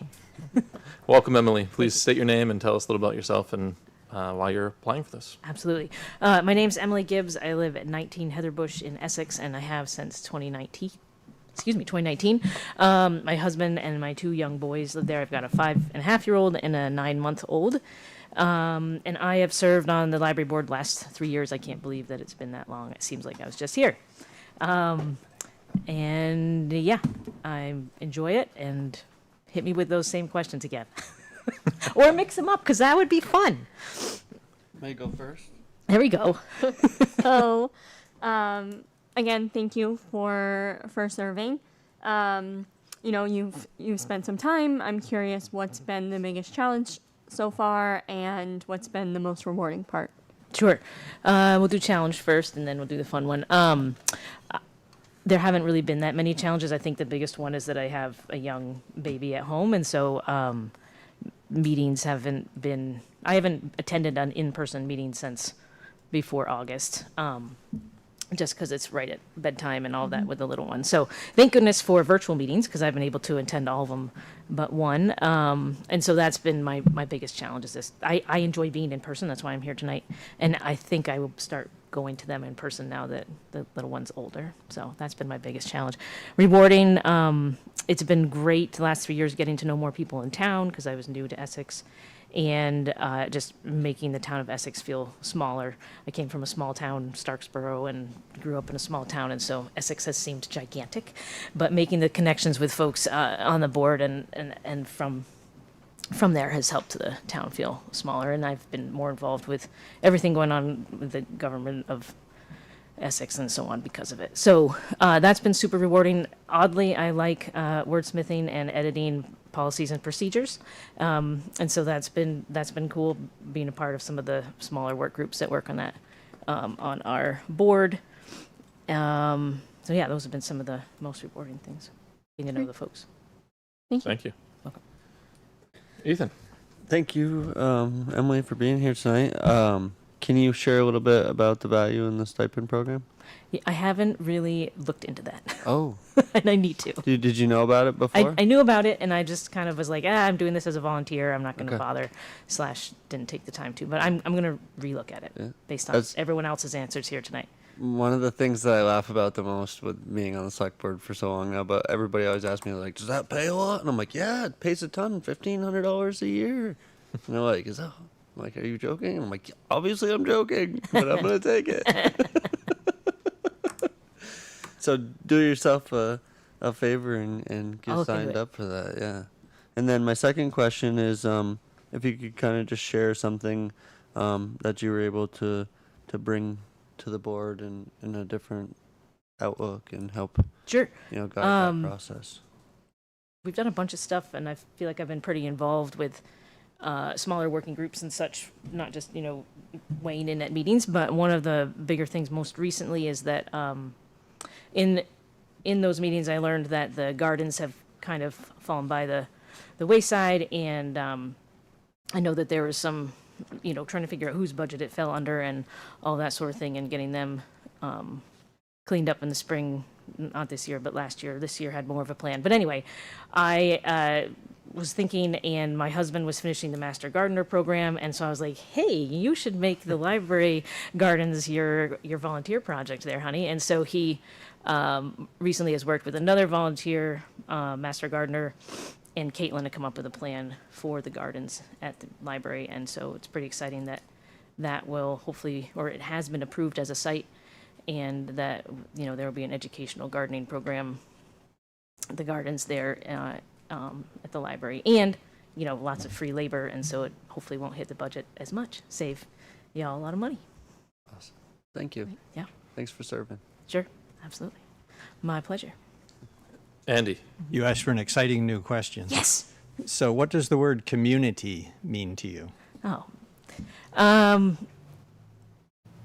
A lot of different things. It means going to the grocery store and running into somebody that you know and having a conversation. It means working together to accomplish things, green up day, making your town better in so many different ways. Spitballing this one here.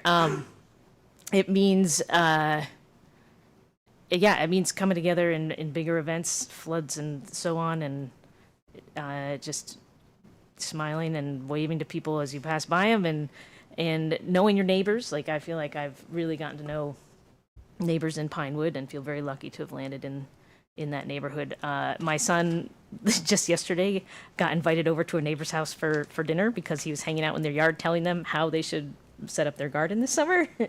And they found that hilarious and invited him for dinner. And we were like, okay, sure, you're 5, but you can go to their house for dinner. So I love that. I just love that our community, at least in our little block in Pinewood, feels so homey and welcoming.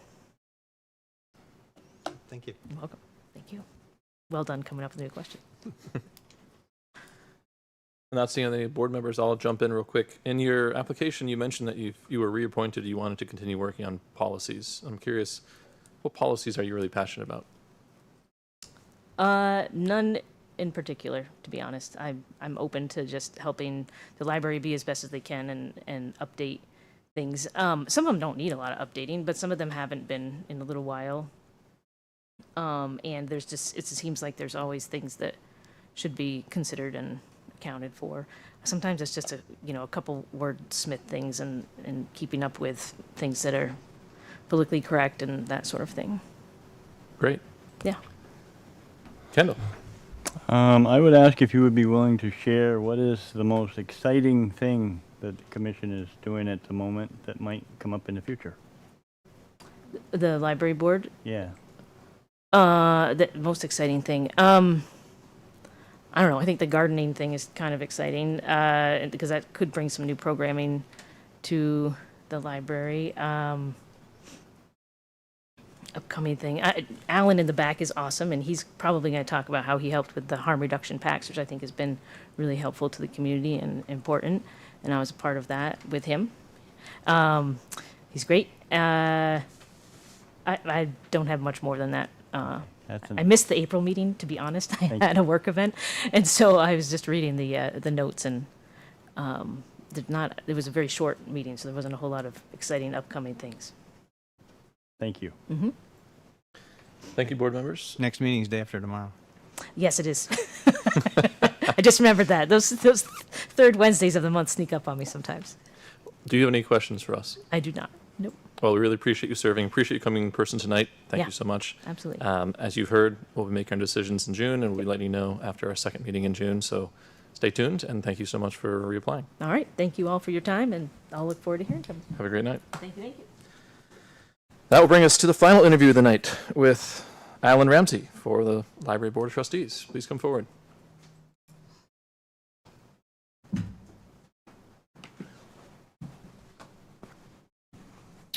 Welcome. Please state your name and introduce yourself. Thank you. My name is Alan Ramsey.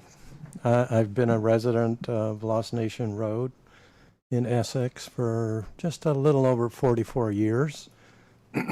When I originally applied to be on the Board of Trustees of the Essex Free Library, it was because I felt it was critical that we had a welcoming, vibrant, and creative lending library of things to maintain the quality of life and improve the quality of life of Essex residents. So that was my original intent, to be part of that. And now 3 years later, I'm more excited than ever about that aspect. I'm more excited about things like our strategic plan for 25 through 28. I'm excited about the creative programs that we can put in place, potentially with a new facility. All that is potential, but being part of that over the next 3 years would really be valuable to me. The other thing is my career in healthcare. And you wonder, how is participation at a trustee level in an Essex Free Library really connect to healthcare? Well, isolation is a health issue. Okay. Loneliness is a health issue. So, for example, one of the programs we worked on as a pilot was that for Essex residents receiving Meals on Wheels through AgeWell, they would have the opportunity to reserve a book and have the AgeWell volunteer delivering a meal also bring them a book. Now, we piloted that program. Unfortunately, there was a small number of people who required that service. And so now I hear that other parts of the community, of the library community in Chittenden County, is looking at doing the same thing, who have larger numbers of people receiving Meals on Wheels. So that's one thing. The Library of Things includes things like gun locks, COVID tests, harm reduction bags, all kind of fall into my venue as a former healthcare provider. But really, and then the last thing is reaching out. That's really what we did with Meals on Wheels, is we're reaching out to people. So our director of adult services now has been at Maple Ridge, recruiting people to get their library cards and setting up a system where they can come through SSTA from Maple Ridge to the library. Now, some of those things we are limited because of our facility. I said I've lived here for 44 years. In 2029, we'll celebrate 40 years in that building. That building has served us extremely well. On the other hand, this is the 21st century. Need for meeting rooms, the need for more electronic stability, internet stability is going to continue to increase. I know that's part of your venue and part of your decision making. And we will probably, I would hope, and I think we would approach that the same way we approached our strategic plan. Survey our patrons, find out what they need. That's what we did to develop the strategic plan. The same thing will happen when the decisions are made to move from from our current lovely, warm, welcoming facility into a new place in the new municipal building.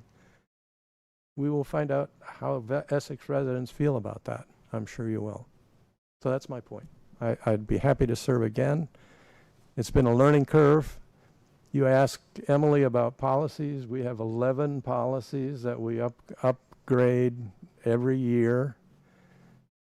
My internet and electronic access is one of my favorites. Confidentiality is one of my favorites. So safety is important. Patron behavior is important. So learning about those policies, learning about the budget, learning about the Friends of Essex Free Library has been very helpful to me over the last 3 years. So thank you. Thank you very much. I'll open up to the board for questions. He answered every one of my questions. It was very thorough, absolutely. But are there any questions for anybody? Ethan? The only thing he didn't talk about was the stipends. That's true. What's the what? The stipend program. I'm going to find any value in that. Oh, you're asking about the stipend program. I don't know much about that. So, are you familiar with? So there's a $50 stipend for every member that serves on a committee, commission, or board in Essex. So for every meeting, you've once a month. Once a month. Up to twice a month. Up to twice a month.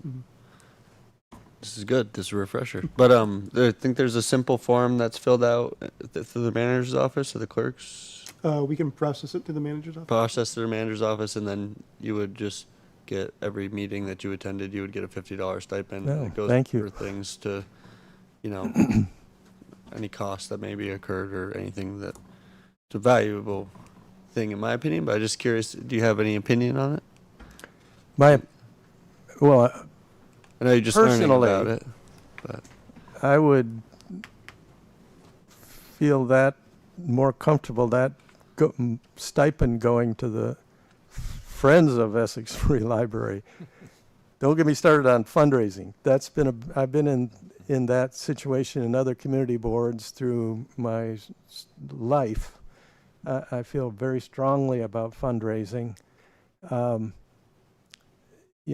are threats to library funding, both from this administration, which put in place a procedure to eliminate funding for the Institute of Museum and Library Services, IMLS.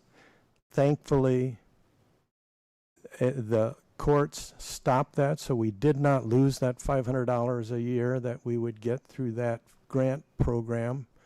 But fundraising is important. I think each of us as trustees can decide how we want to deal with a stipend. But I think that our 501c3 program called the Friends of Essex Free Library is in need of further development, I should say. And I hope that happens. And I hope I can be part of it. So thank you for bringing that up. I noticed when I looked, now that you mentioned it, I think I saw that in the document that I read, what are the responsibilities of the trustees of Essex Free Library, and there might have been a mention of the stipend program in that. Awesome. Thank you. Thank you. Kendall. I was going to say, I would just follow up on the funding question, is that actually we're considering tonight a new funding and donation policy. I know that the Friends of the Library have that, but The what? The Friends of the Library have that. Yeah. The town is actually Yeah. working on policies. We're going to, actually, Wednesday night, the board of Essex Free Library is going to learn about the donation process of what goes through the town and what goes through our 501c3 program called the Friends of Essex Free. We're going to learn about that. I've read through it twice now. And we're going to have a discussion of that at our board meeting on Wednesday night. Perfect. Yeah. It was good timing then. Yeah. Thank you. Seeing no further comments or questions from the board. Oh, sorry. Yes, Andy. You're going to be disappointed that when GMT stops the number 4 bus, that you won't have access to SSTA for that transport that you're looking for. But Yeah. so Yeah, I'm going to be disappointed. Yeah. I haven't heard that, but, well, there's always those rumors. What SSTA? well, it's true. It's Clayton Clark's in the back of the room here. We're later on our agenda. We're going to be talking about that. So yeah. We'll figure out a way to get Yep. people from Maple Tree to the library. Remember, loneliness affects health. Isolation affects health. There is the Essex Senior Bus, Yep. which costs us less money.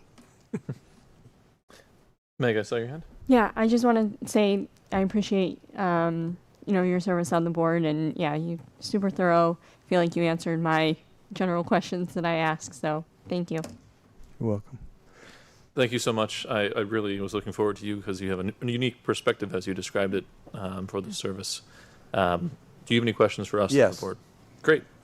It's not really a question, Okay.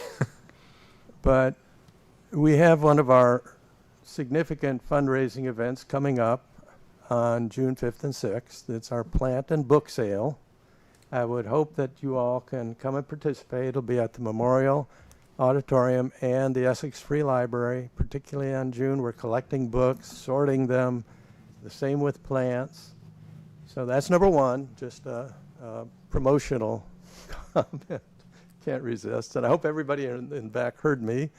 And number two, I hope you all have your library cards and you've all updated them because they need to be updated every 3 years. So those are my two, not really questions, but comments to you all and requests. And I hope that you can be there. I appreciate that. Thank you very much. We'll be making our decision end of June. We'll be in touch. Thank you very much. That closes our interviews. We get to jump into business item 7G. Thank you, Andy, for the transition and hinting at what's coming up. Our discussion with Green Mountain Transit and the Essex Westford District about the bus program. And if we need multiple chairs, let's grab some from the side and get everybody down. Thank you, Clayton. If I can kick this off a little bit, as Andy just mentioned, Green Mountain Transit is set to eliminate the number 4, that has the circulator that runs through Essex and Essex Junction later on this year. I've invited the general manager for GMT, Clayton Clark, to come in to speak about that, along with Representative Paul Boney. Clayton and I were speaking last week, and it sounds like just even since the original invitation, there have been some conversations with Essex Westford School Districts. We have Hunter Eddy, and I apologize, I don't know your name. Gary Scott, excuse me.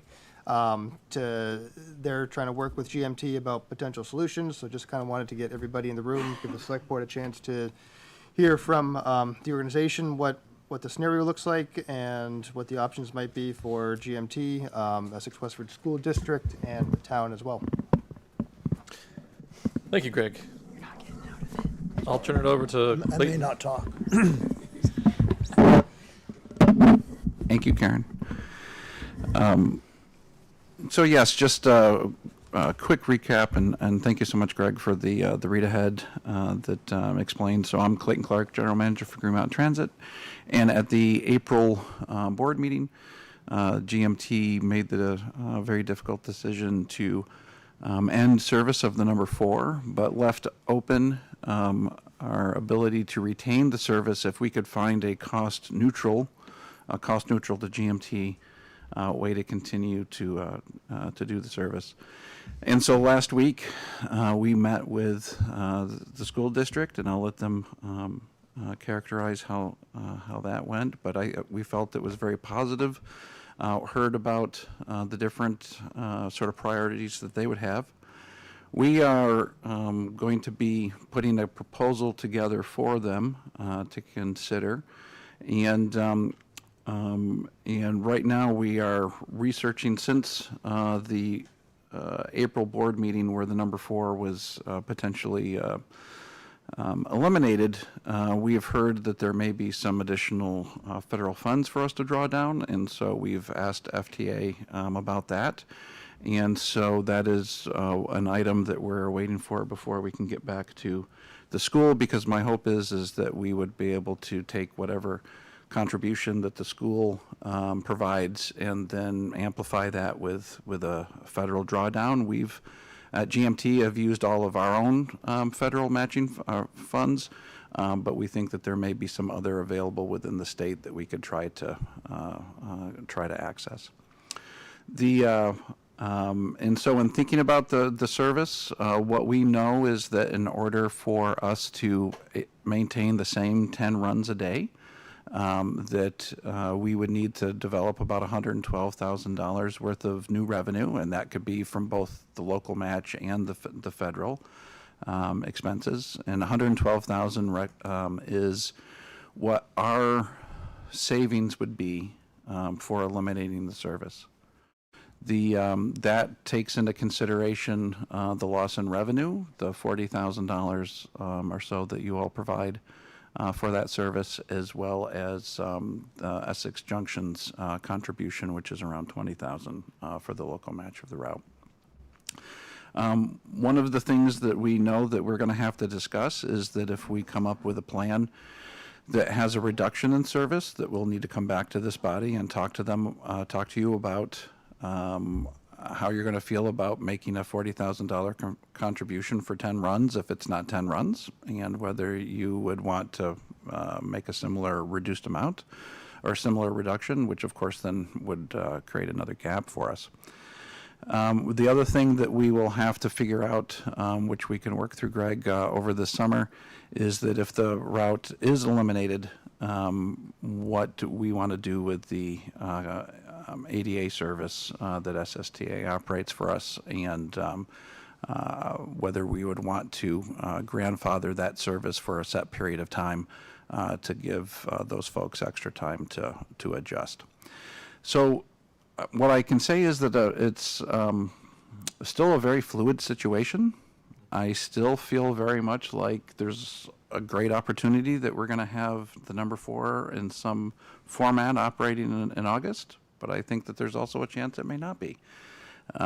The time that we need to figure out is that we have to start our scheduling process with the drivers on June 15th in order for us to have a new schedule go into place on, I believe it's August 29th, or maybe the 25th, towards the end of August. And so we need to know what that service is going to look like by mid-June. So even though it's very fluid right now, we will have a decision within the next month. We are going to work hard to retain, just because, I mean, we heard tonight how the service impacts a community, and even if the numbers are lower and the cost per rider is higher, doesn't mean that those riders impacted aren't severely affected, and so we're going to do our best to keep serving them. We also know that that because of the situation where there's the potential for the service that the town of Essex is receiving to go away entirely, that you all, may want to consider membership in GMT, and as you did last year.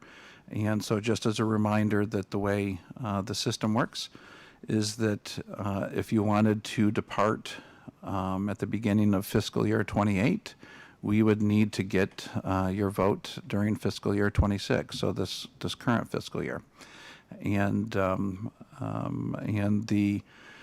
as I think that we've expressed in the past, if there was any seller's remorse, I would say not buyer's remorse, but seller's remorse in fiscal year 27, and you decided that you wanted to stay after a vote, I am sure that we could make arrangements for that to happen. So I would really like to start coming to my home community with good news and, with discussions of new services and stuff, but I'm hoping that we can get out of this cycle that we're in. And I'll turn it over to Hunter and Gary. I wrote stuff down. I don't know how you do it. So for us, the number 4 pretty much represents, Just state your name. Oh, sorry. My name is Hunter Eddy. Thank you. Sorry. As far as impacts are concerned, it would create a pretty much a significant transportation challenge for EWSD students that rely on it for getting to, access school-related activities, extracurricular activities, and also like work-based opportunities, and also tech programs and stuff, either in Essex or in Burlington. I think the last 9 months, the data that we have shows that students have been using it, the number 4 bus, about 458 times a month, which averages out to about 15 times a day on there. So it is a good connection for those students to access the bus that it does travel. The students travel outside those like normal transportation schedules that we have to get to school and stuff before early morning, or even later in the afternoon after sports and things like that. So. My name's Gary Scott. I'm the Director of Facilities, Safeties, and Operations for the school district, former Brian Donahue position, I guess. Part of my role also is in public education. I'm also the truancy officer for the school district. And coming through the pandemic, we saw absentee rates just skyrocket. That was a national trend. It was a trend that hit us here. So 3 years ago, we had over 100 students that were missing 50% of school. And we've worked hard to really, our transportation program, offering transportation. Every student, basically, except for in the junction, has the opportunity to have transportation. This program has helped us. This year, we have fewer than 11 students that have missed 50% of school. So it's been a full-fledged effort to try to get kids to school where they're getting, we offer free breakfast, free lunch every single day. So part of our community and why people move to Essex is the school system is part of that. And I think this is just a service that helps us get kids into the building every day where we can lay eyes on them, see what's going on with them, make sure they're happy, healthy, and safe. And so this service is pretty vital to us in a lot of ways. So in any way we can get kids into the, in the door every single day. Thank you. And one item that I forgot to mention, so I guess maybe I do need to write some things down on occasion. We did, VTrans contacted us today because just letting us know that there's actually some Act 250 developments that require being along a bus line. And so we need to, they're going to be figuring out what's going to happen with the number 4 departing as far as if that will impact any of those developments. Clayton, you might want to explain what's going on in the legislature that will allow us to accept funds that we can use for matches. Yes. And so for the record, that was Paul Boney, Treasurer for GMT and Town of Essex Commissioner. And so I'm very happy to report that the state transportation bill, which has passed both the House and the Senate and has language in both versions that would expand GMT's ability to develop service agreements outside of our formula for assessment. And so right now, especially when it comes to working with the towns that are members, our statute sort of limits us in our ability to collect funds, except for through that normal assessment that we give to you each year. And so what the legislature will be doing if the governor signs is amending our statute so that in addition to that formula for assessment, we would be able to enter service agreements with schools, with private businesses, with other entities that have a desire to have us serve them, and will give us the opportunity to raise funds directly from them and not necessarily through their through their property taxes. Could we enter into those agreements with towns outside of the assessments? Yes, we can. Thank you very much. A lot of information. I'm going to turn to the board for questions for our guests. Ethan. Oh. Go ahead. First off, thank you all for being here tonight. The first question I had was you said $40,000, didn't we pay 90? I'm trying to find the number and I can't find it because if you use GMT as a search word, it just doesn't come up with anything good other than 4 years old stuff.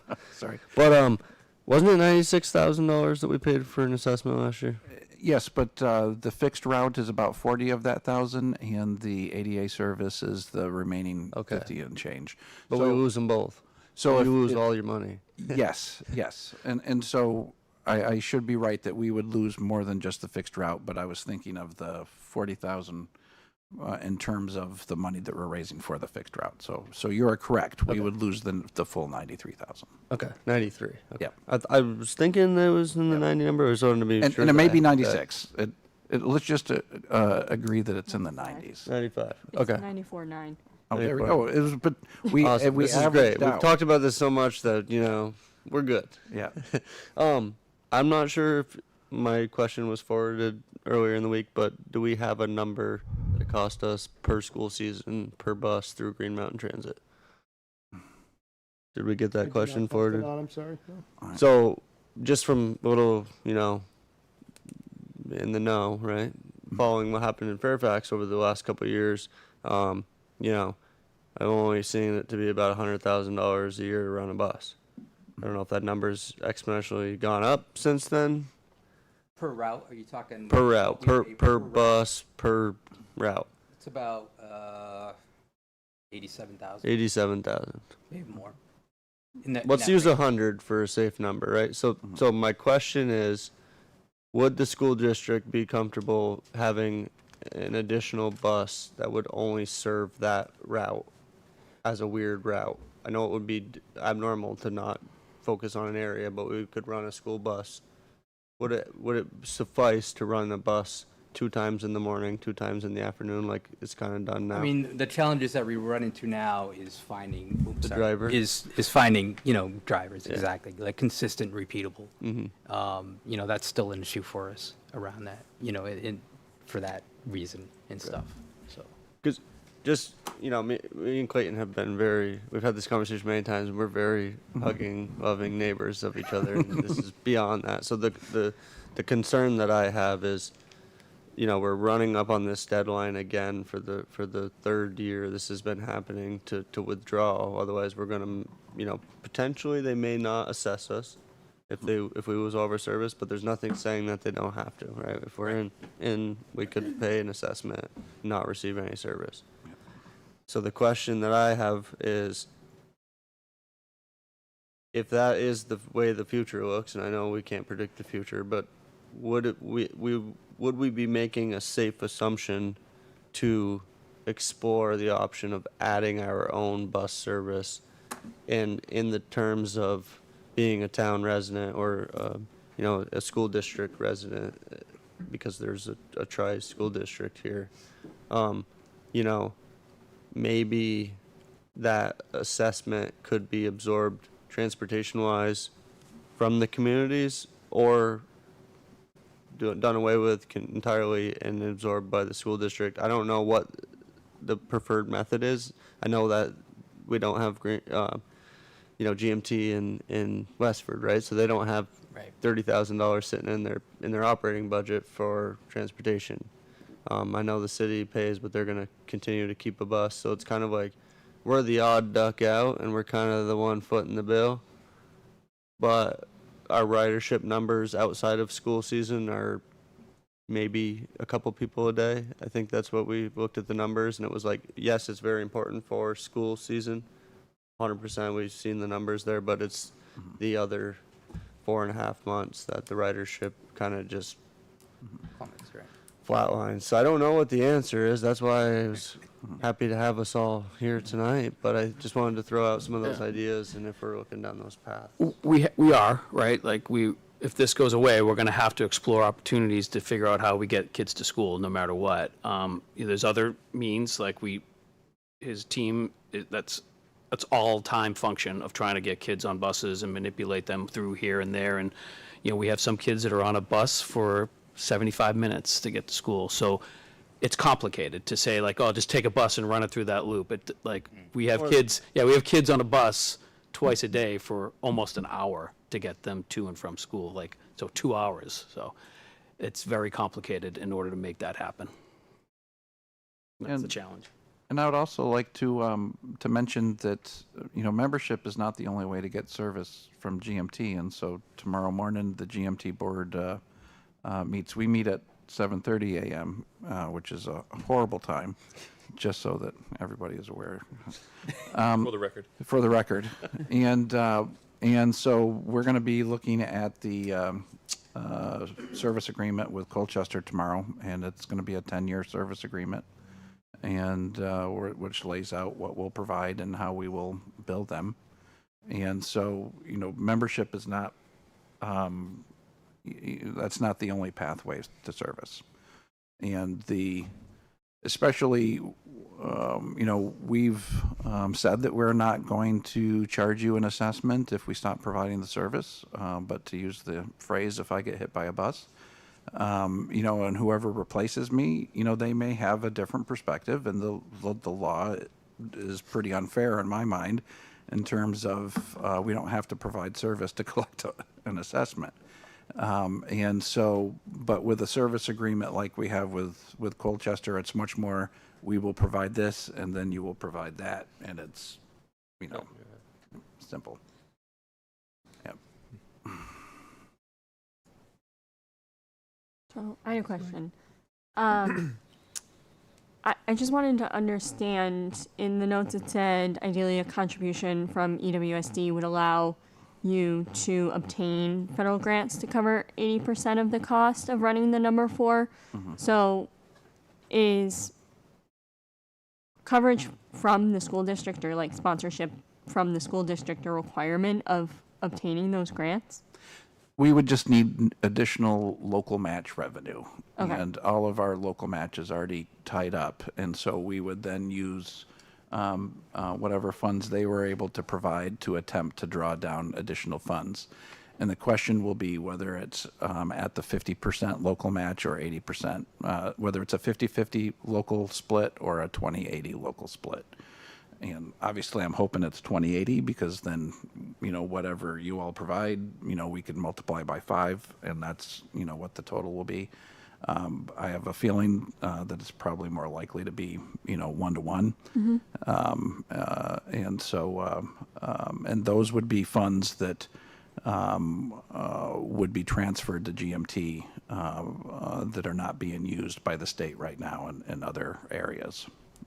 There are some federal funds that the state is not able to draw down because of lack of local match. And essentially, one of the things that I'll look into is whether we could potentially have some of those funds transferred to us if we had the local match.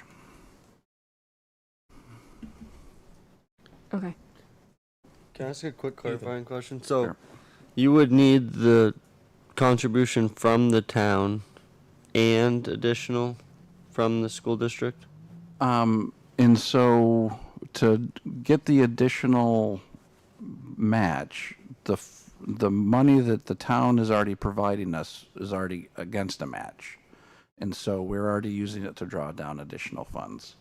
The school funds wouldn't be aren't, you know, drawing down an additional match, and that's why we would be able to get some additional federal, or our hope is to be able to get some additional federal funds if we get that sort of new local revenue. And if the town or the city were to contribute above their assessment, then all of that would be new revenue that we could draw down. But as I started, I understand that it's probably not going to be very popular to constituents to be paying a higher amount for less service. So I understand that puts you in a spot that may not be tenable. Do you have a follow-up? I'm just going to jump in.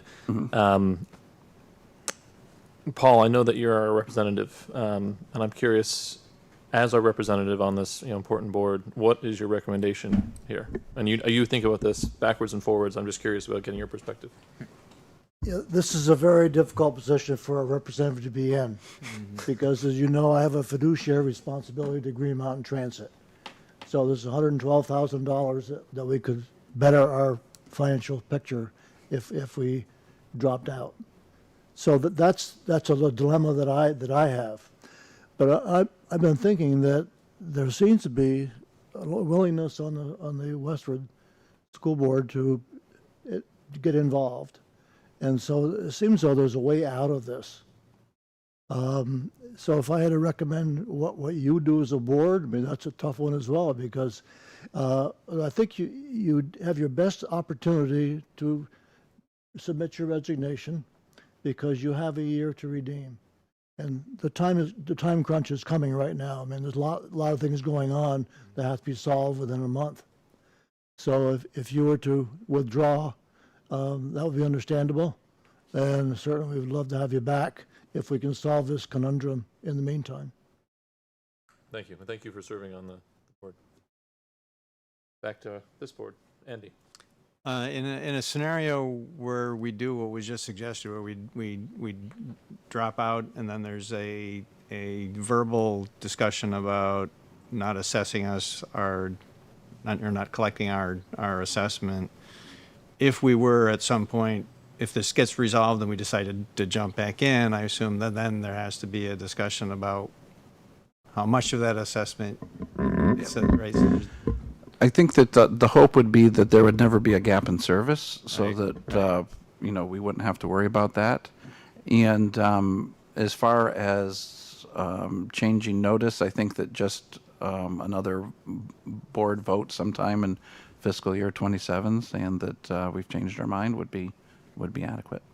Okay. Meg? Yeah, I'm curious. You talked about you have this kind of deadline for staffing on your end, right? Mm-hmm. If we were to opt out, I'm assuming you would not, staff our route. Obviously, you talked about a gap in service, would then, if we were to jump back in, I'm assuming there would be a lead time to be able to ramp back up. Yeah. I'm thinking about the logistics of that. What I do think that by June 15th, we'll know whether or not service will continue beyond August. If we are unable to have service continue beyond August, once a route is cut, it's really hard to start again. Typically the people that use it either have to relocate or they totally lose faith in using it and come up with other methods. And so it would be, I think it would be highly unlikely that we would be in a situation where we stop the service but then have the finances to restart it later. Mm-hmm. I think that we'll even if there's still some work to do in front of boards over the summer, I think that we'll probably have an idea of, hey, we're going to be able to continue this service beyond August and not have a gap, and we'll be able to give you that answer within the next month. Okay. Kendall. I would just add the comment and thank you for running a substantially financial unsuccessful business here for 10 years. That's a long time trying to make it work. Yep. So, thank you. I wish that we found a way. I had really hoped that the change to the circulator would boost the ridership because it would be a much simpler route. And I was also hoping that when school was out of session, with having it go right by Maple Street, in the summertime, it would be, used by kids, to get to the pool, throughout the community, but that didn't seem to happen that much. Not seeing any further questions from the board, I'll open it up for public comment. Yes, gentleman in the back, if you come forward, speak into the mic and say your name, and the floor will be yours.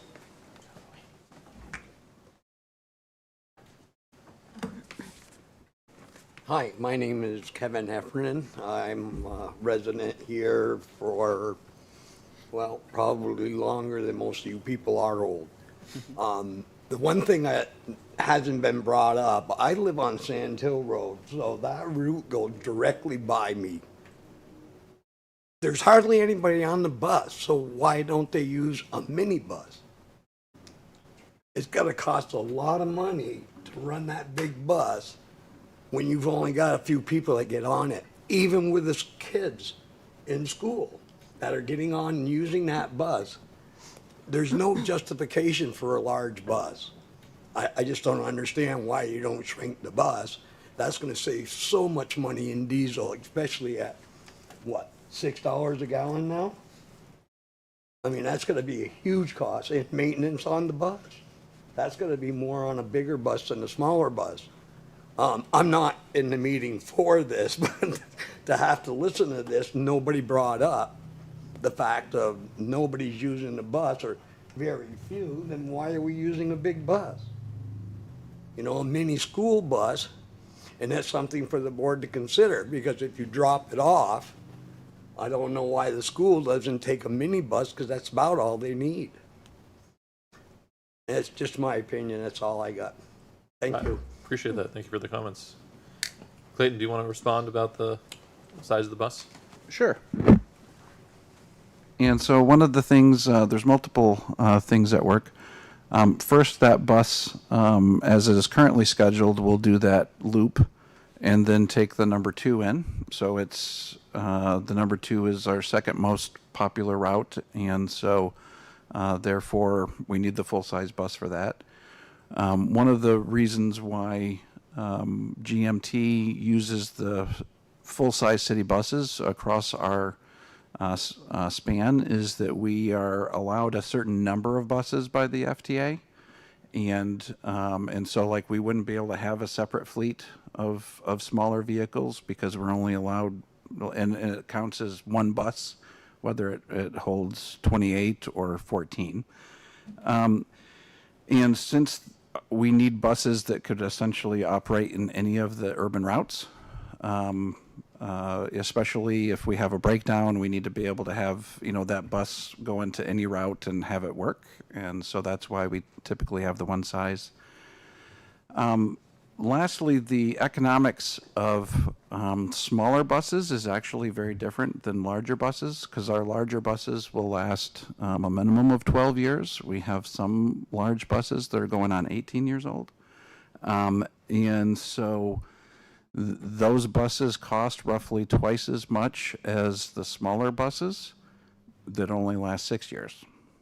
And so the purchase cost is about the same, and maybe even a little bit more to keep replacing the smaller fleet. There's no doubt that the diesel savings are significant, and at times like this, that weighs in. But our contracted price for diesel right now is in the $2.70s, $2.70. We do an annual, and so hopefully before our annual is due again, it will go down, but we'll see. And so that's the reason why. And this is frequently comes up. It was one of the first things that I asked when I was new in transit was, why do we have all of these buses when frequently they're not full? Thank you. Appreciate that answer. Yep. Seeing a hand online, actually 2. We'll start with Lorraine. Thank you, Chair. Lorraine Zaloom, 74 Center Road. A couple questions. Did it save the school, since we, our property taxes are school budget and municipal budget, did it save on the school budget to have the students utilize the GMT buses? And the second question was, I recall when the count came last year, it was during COVID, it was still free. So the count wasn't, it was done like in one day. And I know the children ridership is accurate. You did a recent count. Is the same true for the regular ridership? Because I didn't hear that there was updated numbers for the ridership outside of the students. Thanks. So I can talk about the ridership, and then you can talk about the school budget.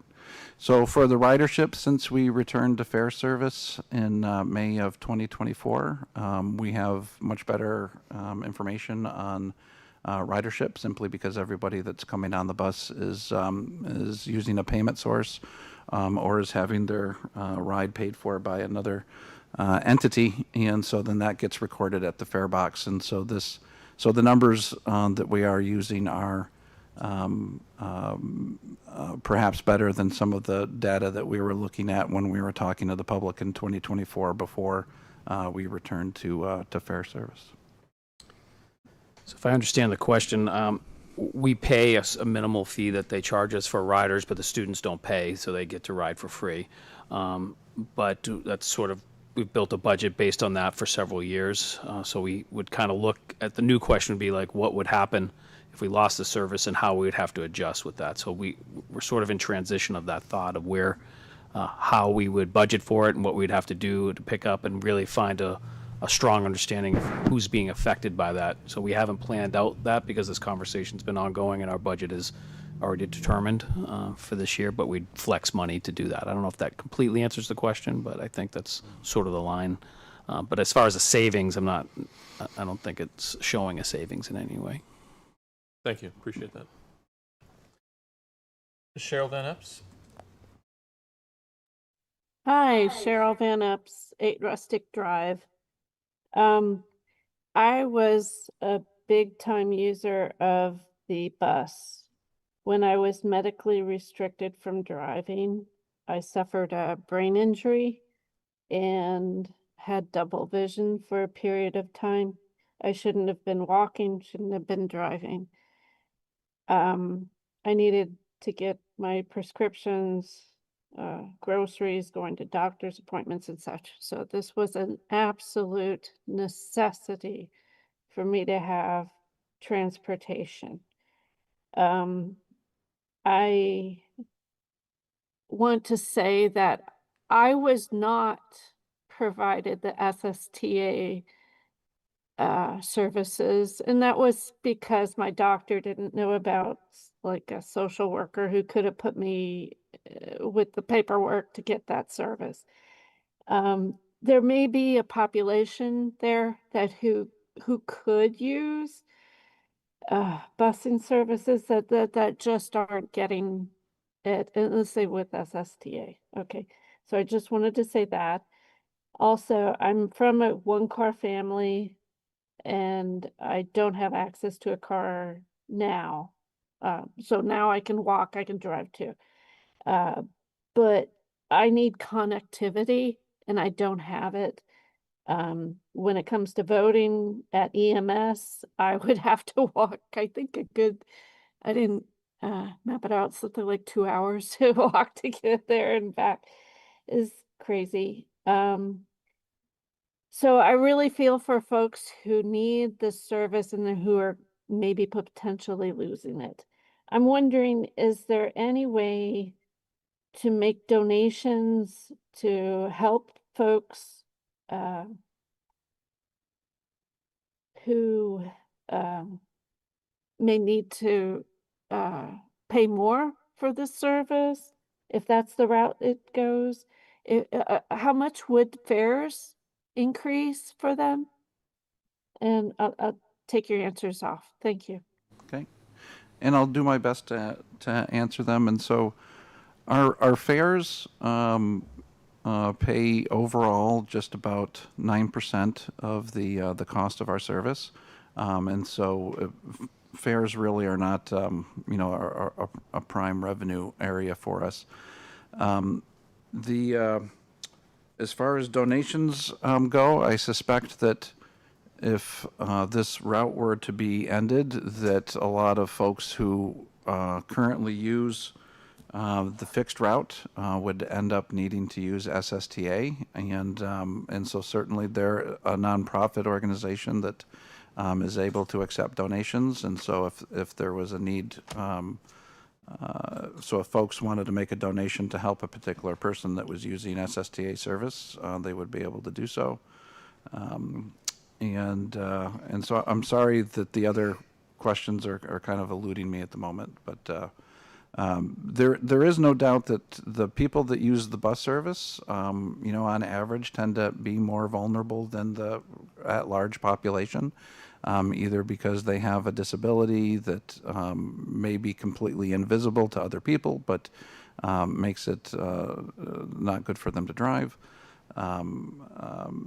We also talked about the fact that folks before the age of 16 are completely dependent upon transportation on the bus, and we heard a lot at the public meetings about how this is where young folks have gained independence, and then at the end of life, where folks retain their independence when they're no longer able to drive.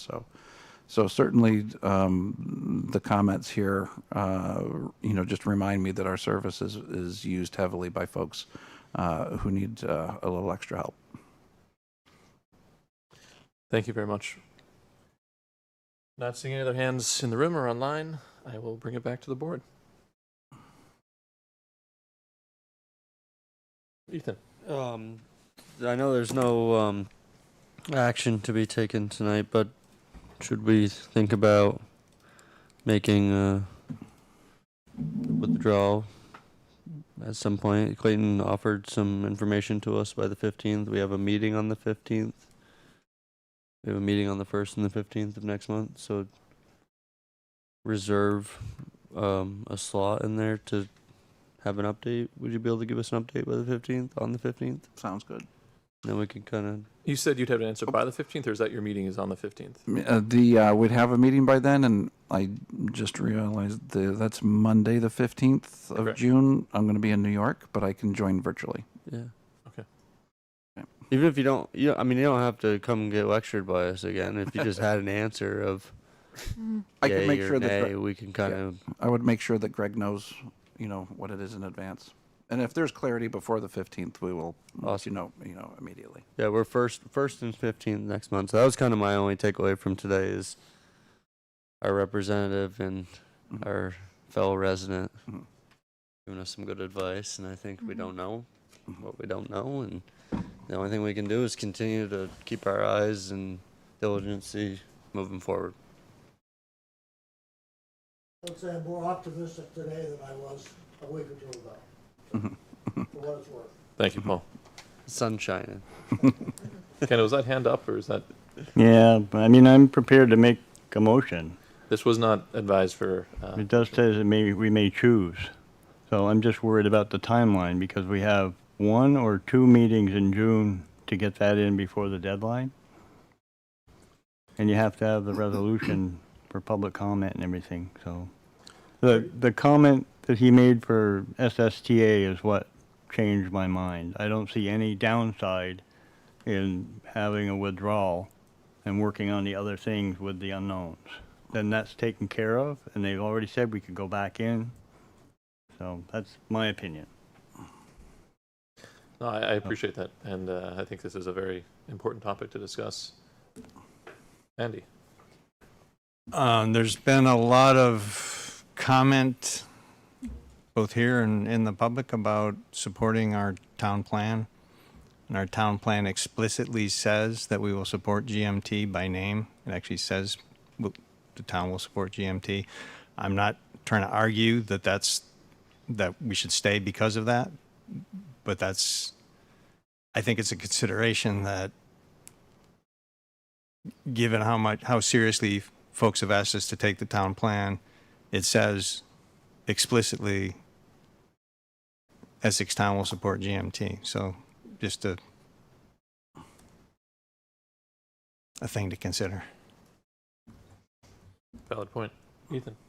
Just clarifying question, but does it specifically say financially support or just support?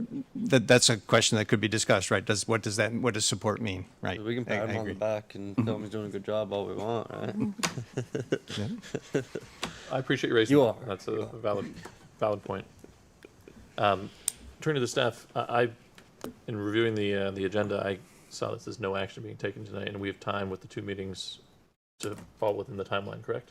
Correct. It wasn't intended in the agenda item, as Kendall mentioned. The memo does say the select board may choose to direct staff to include an action item at a June meeting. I think any one of you can ask for that. I pretty much heard it from Ethan. Yeah, so I'll make sure it's on. Yeah, so it was less of a take a vote, no more motion of a- needed. Yeah, more of a, do you want to continue this conversation? It sounds like you do. Great. So no motion needed. Correct. Great. We're going to move on. Thank you, gentlemen, all of you, for your time. I appreciate you coming and good luck working with us on this. Moving on to business item 7H, consider approval of fiscal year 2027 water and sewer budget rates. Our friends are back, and we're joined by one. Hey, Dan, how you doing?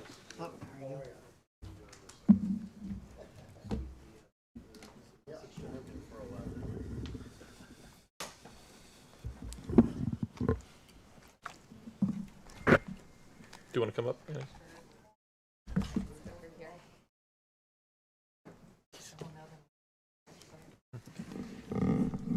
Great, you're back for round 2 tonight. We're back. I don't know if you all received that memo. There was a mistake in the recommendation for setting the water and sewer operating budget rates. I did do an amended memo with the correct recommendation. I can go through numbers again, but it's getting late in the evening, and I don't think we need to repeat the yeah. numbers. There's a recommendation there. If you so choose to move forth with approval of this year's water and sewer rates. Great.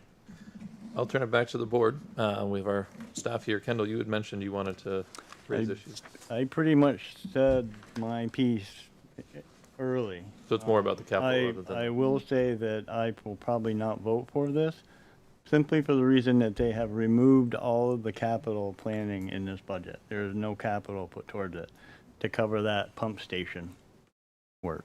So I don't think that's a good thing. So.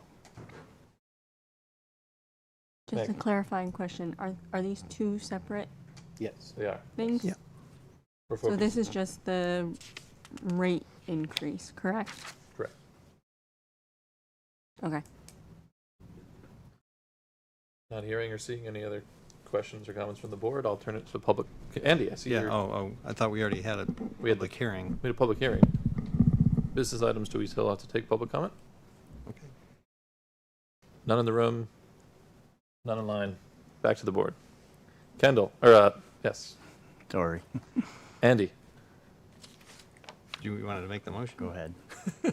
Andy, Oh, the you're gonna floor's vote, yours. yeah. You can, yeah. Okay, I make the motion that the FY 27 water and sewer rate and billing structure shall be as follows. Water rates and fees, increase the water rate from $6.67 per 1,000 gallons to $6.96 per 1,000 gallons. The water initiation fee at $1,000 base fee per connection plus $5.90 per gallon per day. Capacity to remain the same. Set the minimum water charge per year at $240. Interim or final billing requests at $35. For sewer rates and fees, increase the sewer operating fee from $12 per 1,000 gallons to $13.08 per 1,000 gallons. The sewer initiation fee of $1,000 base fee per connection plus $10.60 per gallon per day of capacity remains the same. Interim and final billing requests at $35. The rate changed in interim final billing request would go into effect with all water sewer usage within the billing period starting after the spring 2026 billings, and that the new rates be reflected the next full billing period following budget approval. Thank you, Andy. Is there a second? Second. Second by Meg. Final discussion from the board? Putting it to a vote. All those in favor, say aye. Aye. All those opposed? No. Motion passes 4-1. Moving on to business item 7I, consider approval of water sewer capital budget and plan. Welcome back. Any additional comments for us on this besides what we already discussed? No. We've pretty much gone over what we propose for use in FY27 and provided the plan for out years. Definitely have some more information and discussion to carry back amongst staff to discuss. And there's a recommendation here for the board if they so choose to move forward. Thank you. Back to the board. Any questions, further questions on this topic? I know we've had a big discussion on this. Ethan? I just had a question about the memo, but how come the memo, I'm gonna call it a graph, but I know it's a chart. That's what I was looking for, the word. How come the 5 year is combined into like one box and really confusing? It's cut off, like, so it says 27 to 31 on the bottom, but then it only shows 26 and 27. Anybody? Because the budget is for 1 year approval, so the 5 year is under the public hearing piece of it. If you go to the materials under the public hearing, there's that 5 year window that we were looking at earlier. Okay. But we're approving the 5 year water sewer capital plan in here, but it's not included. We had included all of the materials with the public hearing piece. Okay. So yes and yes. Okay. Sorry. So it is what we reviewed earlier, it's just not included in this memo. Correct. The memo has just the 1 year of spending. Okay. Sorry, are we only approving 1 year? No, it's all 5 years, just not in here. We're approving the 5 years that was in the public hearing. Okay. And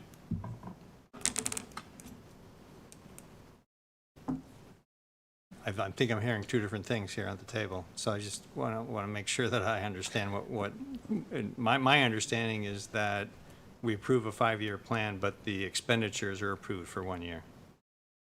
correct.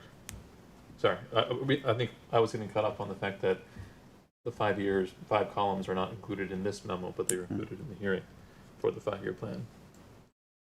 But you're correct that it is the FY27. So are we approving a 5 year plan like the recommendation says, or no? That is the recommendation from staff. Okay, and the 5 year plan is not included in this memo, correct? Correct. Is included with the That's the question. Moving on to public comment. None in the room, none online. Back to the board. I would entertain a motion. Andy? I make the motion that the select board approves the FY27 water and sewer capital budget and planned capital revenues and expenditures for FYE 2028 to FYE 2031. Motion is on the floor. Is there a second? Second. Second by Ethan. Discussion. Ethan? The recommendation includes an amount that I'm reading for water sewer.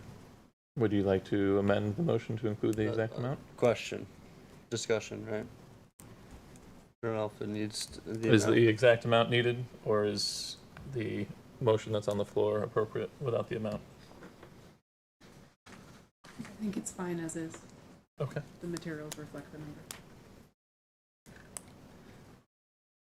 Not hearing any further discussion, I'll take the vote.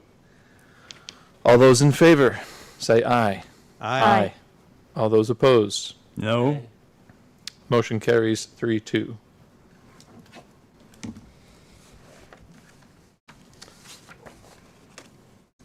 Moving on to Thank you. business item. Thank you for coming. Appreciate you guys' time. I'm staying. Back again.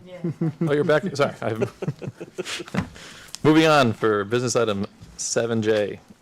Presentation discussion about proposed changes to sewer use ordinance for the town. Yes, sir.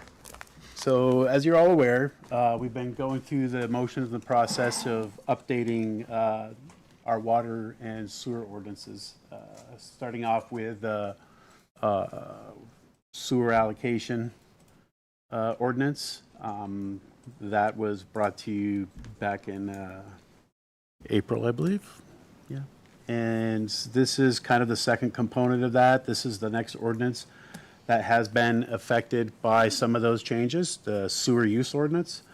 There are only a few that we really have in the sewer use ordinance, mainly the table update on page 110 of your packet, some amendments to the old language regarding on-site septic systems that are no longer our purview, and a few small changes regarding billing and procedures. I did get a question today regarding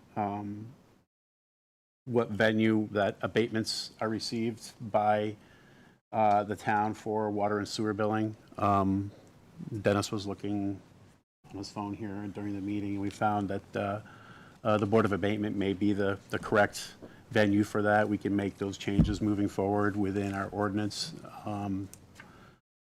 to make that so. So at this point, we can go through all the revisions that are found on pages 87 through 91, is the general explanation of revisions, or we can accept questions from the board or suggestions on what you feel may be added or, if need be, subtracted from what we've presented here tonight. I'll turn it to the board. Kendall, why don't we start with you? I have a question. You say that we have one situation in town where house under drain storm pipe is allowed to be connected. Is there any opportunity or option to modify that, change that, since the state has very specific rules about combined sewer overflows and problems that they create? I know that you've kind of worked that in here, but is there any opportunity at all for the town to renegotiate that and eliminate that? Aaron, want me to answer that one? Yeah, go for that I one. was around for that one. Yeah, you were. Unfortunately, it's not as bad as it seems, but it's not good. When the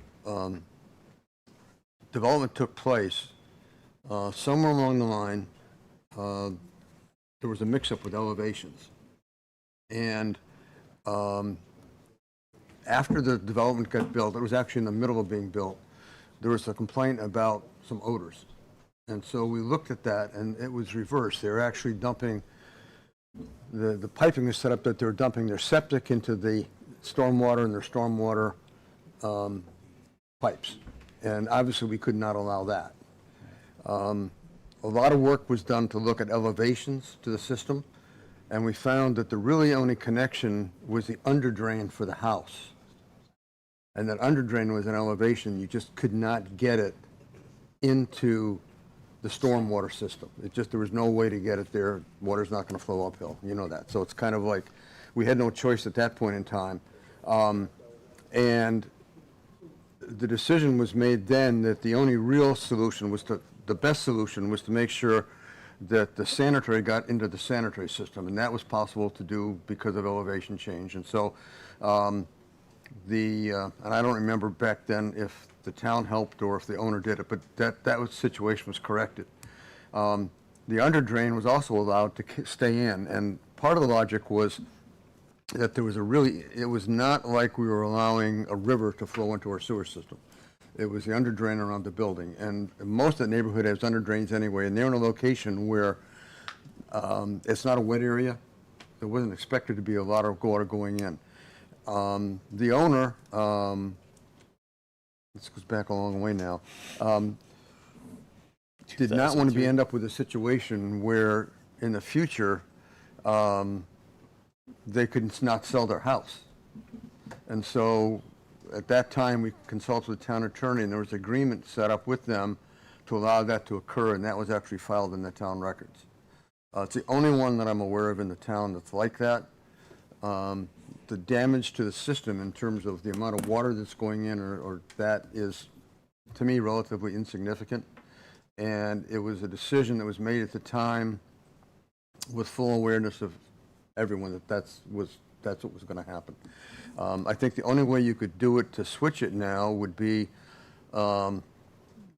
to talk to the owner, see if the owner would be willing, but you'd almost have to put a pump station outside to pump that storm water to get it back into the storm drain. And then you're relying on having that pump station operate. And for a small amount of water and the damage to the system that it might incur, it was felt that it wasn't worth pursuing. So is there an option? Yes. Is it a reasonable option? In my opinion, probably not. It's probably worth acknowledging it. It is what it is. The deeds are filed. The house can be sold free of, without any encumbrances. And so we left it that way at the time. Not something we wanted to see, but it happened, and so we had to find a way to fix it. Okay.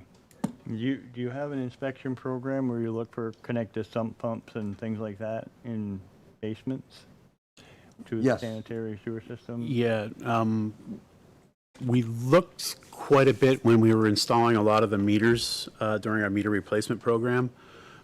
Just kind of throwing eyes. Majority of the time, the water and sewer service are in the same location in houses. We would look for any type of sump pump connections or different piping that looked out of whack, and then we can come back at a later date and request via a letter for an inspection of that. But our water and sewer maintenance folks are pretty diligent on keeping a sharp eye on anything they see that may be wrong on either the sewer or water side when they're inside someone's home. I just wondered because we've got one situation. I hope we never have another one. Thank you. And Kendall, my fear, just to kind of expand on that, there's a lot more that we don't know. Specifically, some of our older parts of the system, I'm thinking more like 40th and Allen, and maybe in the Chelsea, Londonderry area as well. Yeah. We all know what happened in Burlington, so. Thank you. Meg. Just had a question. So it's not defined in the ordinance, flow or estimated flow, since we're using that new language? Is that a thing that should be defined at all? And then my other question is, and again, this may just be, please educate me if this is not me understanding. I'm curious if lines 371 and 376 maybe contradict themselves. So it says service connection or an increase in the size of existing sewer service connection shall pay both the fixed amount service connection to a wastewater allocation fee and an increase in the capacity sewer connection fee based on estimated increase in use. But then it says any previous connection fees paid by the owner shall be credited against the cost of new or upgraded connection. I guess what we're trying to say there is a storefront, a dry goods storefront. Okay. It's based off of, I think, 15 GPD per employee. Mm-hmm. So say they have 60 GPD. Maybe they want to come in and put in a pizza place thereafter. It's a different use. Mm-hmm. If it's approved by the zoning and DRB, they can come in and request for additional sewer capacity to cover the cost of being a pizza restaurant. Right. And that's done by a different mechanism or use. So they would be credited for that pre-existing what they had when it was a dry goods store, and then they would take the total of what they would need for the pizza place, subtract what they had from the dry goods store, and then they would pay the remainder. Okay. And it's been past practice when we do that, they're already connected to the system, so a connection fee is not necessarily needed, and that's usually waived. They pay for the additional capacity in the system that is required to run a pizza joint Okay. versus a dry goods store. Okay, thank you. And then one other question in the appendix. It's listed that laundry self-service, the allocation is 4 GDP per student. That typical language for laundry? Might be cut and paste type of thing. Okay. Yeah. Just making sure. Yeah. Yeah. We can Because make that. We can also make that seems change. like a Yeah, pretty that's, I'm large. glad you caught it. We'll make Yes, that. thank you. Yep. Thank you, Meg. Good Yep. catch. Further questions from the board? Not seeing any. We'll open up for public comment. Any hands in the room? No. There's a hand in line. Lorraine. Lorraine Zaloom, 74 Center Road. I'm sorry, I tried to say something the last one, but you're so quick on the draw, Chair, that I wasn't able to get it out. I was just wondering, in the future, if there's something, can we just include everything in the packet so we don't have to search for it on the last vote? And then also for this, was there a completed sewer capacity study as we're looking to further develop the town in terms of what we have left or where we want to build out and how we're doing with that? It's kind of in a holding pattern right now until we can make the changes and get approval from the select board as part of this ordinance update. Right now, our current calculated usage for a single-family residence or 1 EU is 200 GPD. As part of the sewer allocation changes that are going to be reflected in the ordinance, we are decreasing that to 150 GPD. So that's going to have a significant amount of impact on how we calculate and what we come up with for results with our current sewer capacity study. And we want to kind of have a more realistic view of what we have left, what we have remaining, and where we're going to go and where we're going to place allocation and or where we're going to be able to develop in the future in some of these areas. And that's in conjunction with some of the updates we made to the sewer allocation map and zones. And that's all reflected, and it comes down to basically we're changing the 1 EU for a single-family home from 200 GPD and decreasing it to 150 GPD. Aaron? And I can add one other thing to that might be important, that the flows, the total flow or remaining capacity is still there. And most of the sewer lines in the community are significantly large to be able to handle the adjustments that have been made in terms of moving capacity with the allocation, because the allocation proposes more for the town center than there was allocated in the past, less for other areas. The lines are large enough, I think, having looked at them through a couple of different capacity studies, that is not going to be an issue. The issue might be one of, as you start to shift flows around from part of town to another part of town, you may find that the pump station at a particular location perhaps needs to have some capacity updated. This could be done maybe with an impeller or a change in pumps.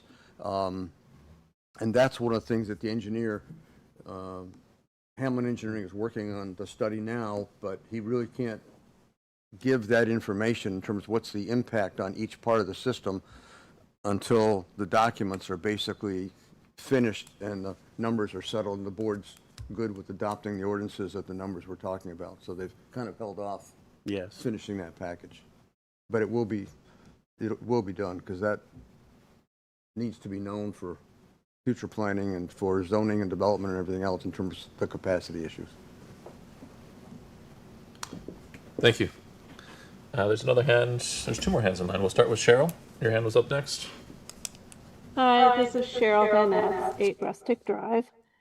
I am not finding what the proposed projects are for the next 5 years. I can't find that. I've quickly searched the past reading files for the select board meetings from May and April, and I didn't find it. So I'm just kind of winging this. I just want to be sure that Cheryl, our town, interrupt for 1 can second? you hear me? Yes. We're on item I, the sewer ordinance. I think you're referencing the capital budget and plan, which was the previous item. I'm just wondering where the tax dollars from our town, taxes, are going to. Whether they're going to be paid for in a fair and just way, so that services are uniform throughout this town, rather than certain areas are served and others are not. Because I see sewage, sewer services as a basic human need.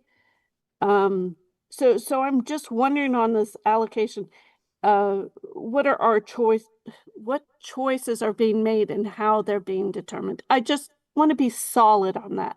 Thank you. I'll reference you to business item 5A. The public hearing actually has the 5-year plan as well as the projects in that, but I'll give the department a chance to respond as well.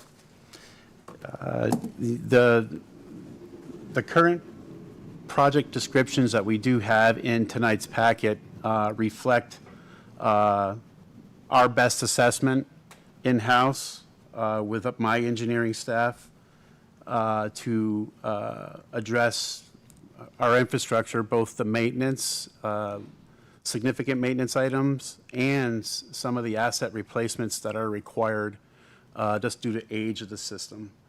I think we're in the right direction. I think we're putting the money towards the right areas this year for FY27. I would really suggest you go back and read some of those project descriptions and at least see what we are doing over the next year and the next 5 years. Thank you, Aaron. Andy? Cheryl, you mentioned tax dollars. There are zero tax dollars involved here. All this money is coming from the rates that people pay for their water and their sewer service. So there's no tax dollars involved in any of these projects. Thank you, Andy. Sharon Zukowski. Hi there. I have 3 questions, and I apologize to Dennis and Aaron if they're silly, because I'm not an engineer, so maybe I'm just missing something. First, the calculation that you're making. So you're lowering the amount that households use based on like some scientific thing. So that the way we calculate now, just trying to make it a question, the way we calculate now is probably wrong, and we have more capacity than we think we do? That's my first question. I don't think we're wrong. I don't think it's wrong how it's being No, I'm not saying you're wrong. I'm just like, I think over time, usage has changed considerably. And in previous packets, we did have the information and some of the backing, the calculations that Dennis had come up with. He did a whole study on usage within the community he went back how many years? We went through 6 or 7 billing periods and looked at everything from single-family residential to businesses to multifamily to condominiums. Having known the town for a long time, you can kind of which streets have certain types of structures on them.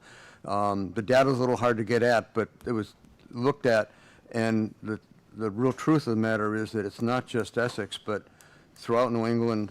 There's a number of studies ranging from Boston to New Hampshire on up that I also reference where everyone's seeing the same thing.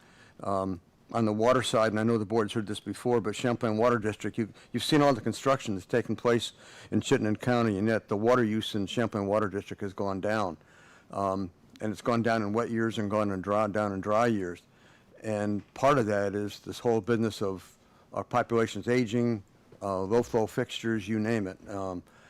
And the state uses a rather high number, but they use that for the design of septic systems where they want a high factor of safety factor. We're looking at just the actual number on a single-family house works out to be about 135 gallons a day. But again, there's losses in the system, so we decided to go with 150 gallons a day. So we still have the same total volume of capacity, but essentially you could construct more businesses, more buildings within that given capacity. Got it. So that was my question because I saw you're extending the full capacity pretty far out. So that's what I was wondering. And then my other concern is, and Dennis probably remembers this, we used to have a very simplistic calculation within the sewer core. There were type A areas and type B areas. I can't remember which one was which. One was areas that were ideal for septic and that weren't expected to get sewer connections. I think it was out to 2018, so we're past that. And then the other areas were areas that within the sewer core that could be served by sewer. My worry is, we're going to direct a lot of all this capacity to the town center. And then there's areas which were mentioned when we were talking about the sewer rates, like Paynesville and Pinecrest, that they probably need a connection right now, but they can't afford it. And I'm just worried that we'll allocate all this capacity to the town center and other places. And then when Pinecrest or Paynesville need the sewer, we won't have the capacity to give it to them. So that was just a concern that I had, and I was wondering what your take was on that. Yeah, we changed the system totally because, and there was a lot of reasons. You'd almost have to go back to the last meeting that we had with the board on sewer allocation and look at the notes and the information from that meeting. But the bottom line is now every area within the boundary of the sewer core is eligible to have capacity. But that capacity is no longer based on a single parcel getting some capacity and the parcel next to it not getting capacity. It's zoned, and then within each zone, we've taken a careful look at what the town plan now calls for, what the zoning is, and looked at, so each area, including the area on the western side of town, has capacity. The fort, which was never included before, but there are customers, now has capacity. So they all have capacity, but that capacity is really based upon what's the expectation over the near term. Near term for me, 20 years out. What is this expectation that products will actually be built in that zone? And there's a higher expectation, for example, that some of that capacity, a larger amount of the capacity will go to the town center. In the past, if you go back 20 years, a lot of that capacity was directed to Saxon Hill Industrial Park. And most of the buildings in Saxon Hill Industrial Park are now warehouses. They're not highly manufacturing places. One of the largest sites that had, but a large site that had capacity was down along River Road and Sand Hill Road, and that's now storage units. Yeah, solar panels. So it's going to have to be adjusted by boards over time, and if growth is needed in a particular area, there's also some growth reserved for the select board, so that if there is an area that it just isn't anticipated it's going to need capacity but needs it, they have the ability to provide capacity to that zone. And that was the intent of setting it up this way, so that there's some checks and balances on it. Okay, thank you. Hopefully we won't, maybe we'll get an ordinance sometime that won't allow data centers, because that will just suck up all our water, but I guess that's another subject. Thank you, Sharon. Lorraine, I see Thank your you. hand again. Thank you, Chair. Sorry, I know I already spoke, but just quick to Dennis's point too. We used to sell 5-gallon tanks for the toilets, and we're typically at 1.28 gallons per flush, and even sometimes 0.9, depending on what system you get. And certainly our shower heads, Vermont and other states have, that's why New England's more like that, because we've already, California, Hawaii, Vermont, Massachusetts, anything, maybe even Maine by now, have regulated lower flow. And that's your shower heads and so on and so forth. So I'm not really surprised to that.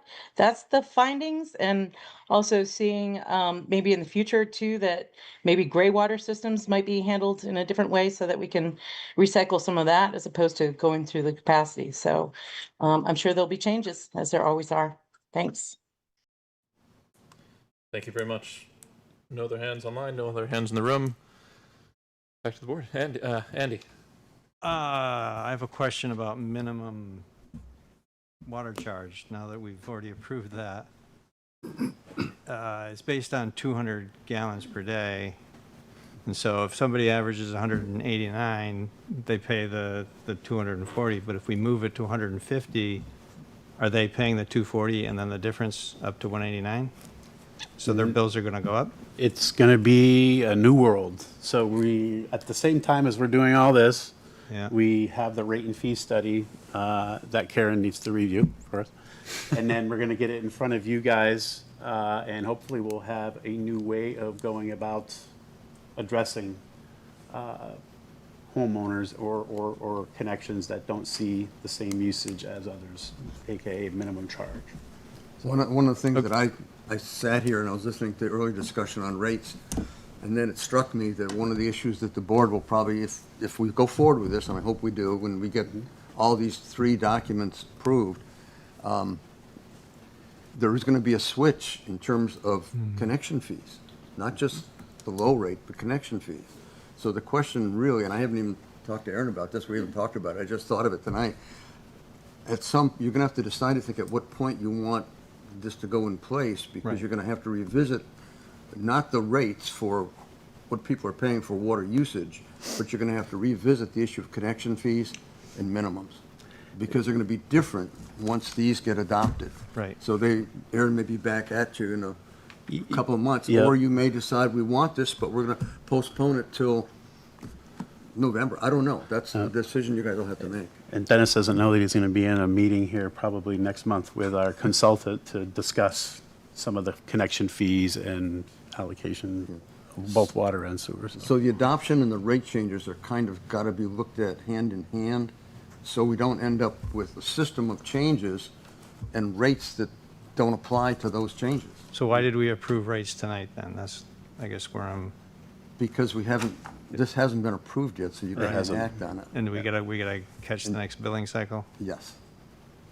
And Okay, that's... so we may change the rates, at least the minimum rate, mid fiscal year? I would say, I don't know. I'm gonna be honest. But my goal would be to have our rate and fee study completed, to reflect how we calculate the rates and water sewer rates going forward in the next fiscal year. And staff would probably put our heads together, talk with the town attorney and figure out what type of recommendation is needed to allow us to charge that particular minimum based off of that current metric on how we calculate it for this fiscal year. Yeah, okay. And then move forward. We may with- have a later effective date for the minimum than for connection fees or whatever. Okay. Yep. All right. Yeah. All right, thank you. Kendall.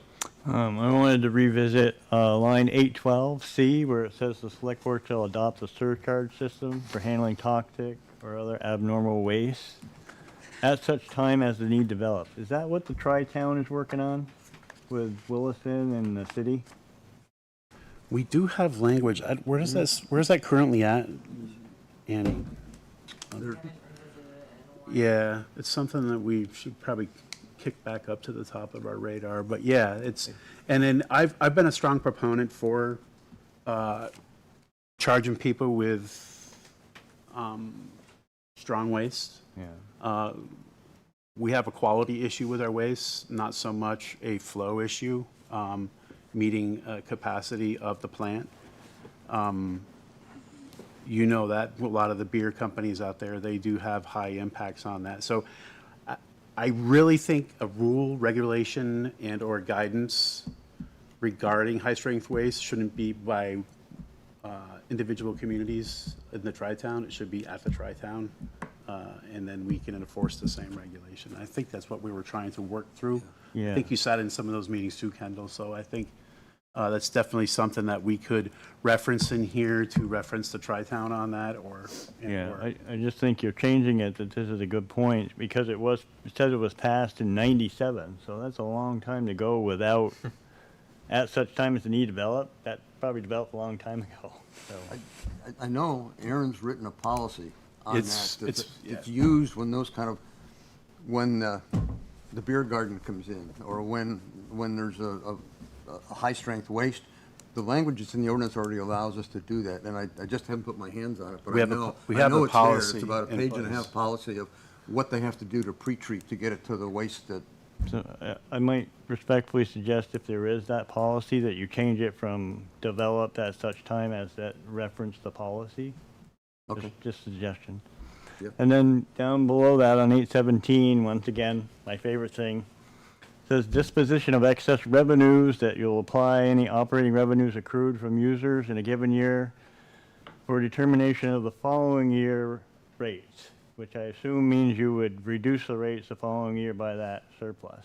But it does go on to say that they may be placed into a sinking fund for sewer-related expenses. That's really your perfect opportunity, should you ever have an excess surplus, that it should be designated to go towards your capital, your sinking fund or sewer expenses. I'm just saying that's a good point to put it right in the ordinance, that is the preferred. And I look at this as different than the town's general fund because there's more latitude there, but this is an enterprise fund, and you've got to fund that sinking fund. So I just wanted to point that out. Thank you, Kendall.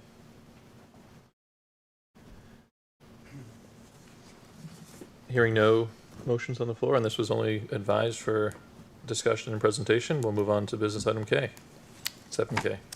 Thank you. thank you. Thank you. Consider acceptance of the Recreation Trails Program grant and authorization of the town manager to execute project contracts. Hey, Adrian. Hi. Come join us. Thank you. Goodbye. Thank you, guys.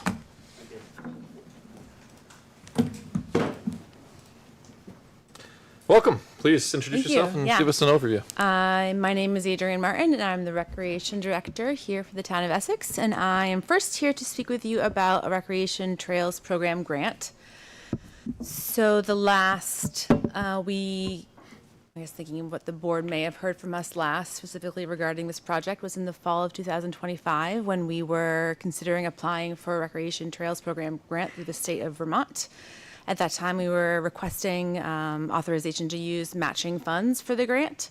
It's a max $50,000 grant with a 20% match. So we were kind of getting our initial ducks in a row to move forward with that project, which, as a recap, is focused on the White Trail at Indian Brook, and it is to improve accessibility.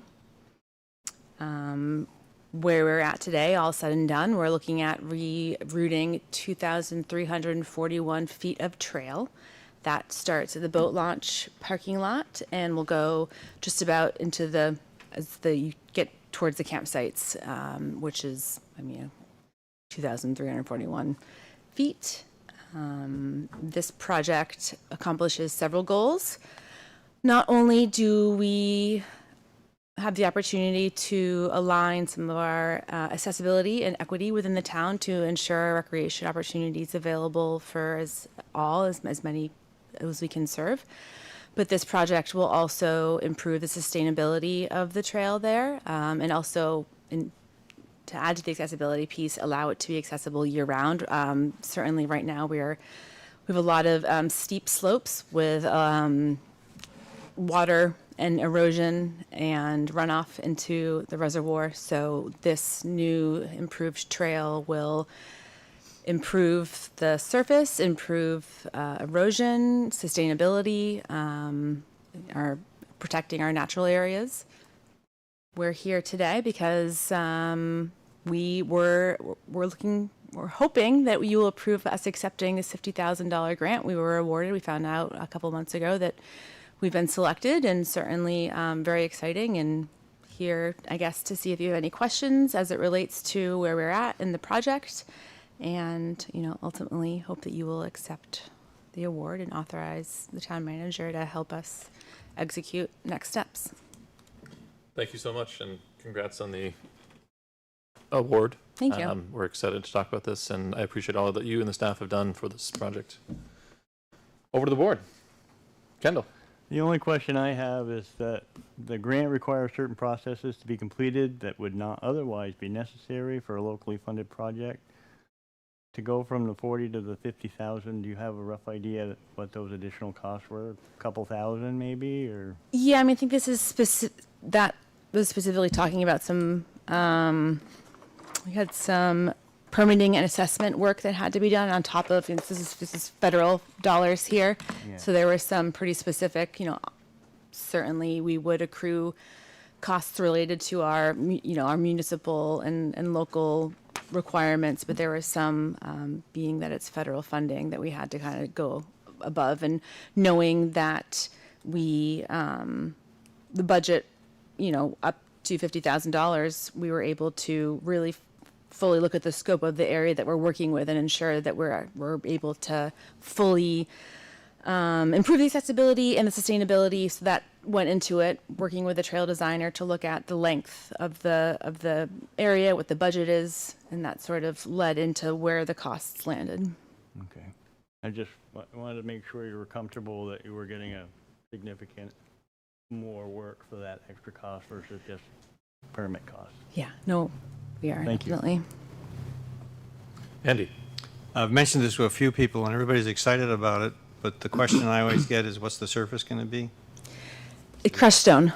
Okay, so Yep. it's not paved? No. Okay. Yeah. No. Crushed stone, 5 foot wide. Reasonable slopes. I don't have to wear my spikes? You don't. You don't. No. And that'll be really exciting to deal with less freezing and freezing and thawing, and just kind of have a stable surface that in time will hopefully reduce maintenance costs, because we've got some reliability and some sturdy ground. Eddie. The other question that comes up is the current white trail. I think the answer I got is that it's going to be reclaimed or Renaturalized. Renaturalized. Yes. That's the right word. Yeah. Yeah. Okay. Which is, those open spaces are going to exist. It's not going to be barricaded or closed off, but certainly there's a great opportunity for that vegetation to regrow and to just reclaim those natural areas that had been so greatly impacted by the runoff, by just the erosion. So if people choose to continue using the old trail, is that a problem, or is I think that I'm gonna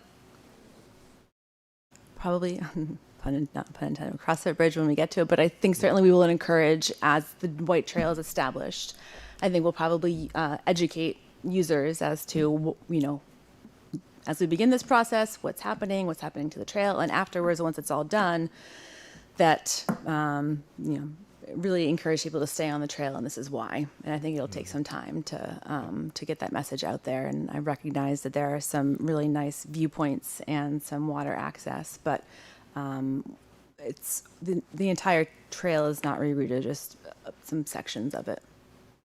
Okay, thank you. Yeah, you're welcome. Building off of that, do you anticipate there will be spurs off to get to some of the rock outcrops that are going to be much farther from the white trail at this point, if rerouted? We don't have any spurs planned, Okay. and I don't. I have relied very heavily on our assistant director, Parks, Trails, and Open Spaces, and our trails coordinator, really boots on the ground, walking with those involved in the project to map that out. So I don't have an answer, but certainly we know that this is why people go to the reservoir. So we're looking to improve recreation and access, and we'll kind of navigate those situations as we encounter them. Wonderful. Any further questions? It's a great project. Mm-hmm. Thank you. Excellent. Let's open it up for public comment. Any in the room? Any online? Back to the board. Meg. I make a motion the select board accept the $50,000 grant on behalf of the town and approve the town manager to sign necessary contracts to complete this project. Motion is on the floor. Is there a second? Ethan. Any further discussion from the select board? This is awesome. This is exactly what you look for as a board, as a project that comes in under budget, that does extra things. Great job. Thank you. With that, we'll take it to a vote. All those in favor? Aye. Any opposed? Motion carries 5-0. Congratulations. Thank you. I'm back. Why don't you stay right there? Let's move on to business item L, 7L, approval of the Recreation Program Fund fiscal year 2027 budget. Back to you. Essex Parks and Recreation operates enterprise fund as we identify certain services and programs offered by the department that generate revenue. We work towards 100% cost recovery from this program fund. So our department is, largely funded by the general fund, but we have this program fund where we recoup costs, or where we are charging for programs and generate revenue to sustain the department and future programs and activities. Examples for this are big programs like our Bolton ski program, our soccer. We have swim team as part of that now, and then those are kind of our big staples. And then we have a lot of, smaller programs like our yoga, pickleball classes, kids programs, summer camps. These programs generate revenue, and they're pretty specific to those that self-select. So our enterprise fund not only supports these programs and also supports staff time. So we are here at the preparing for fiscal year 27.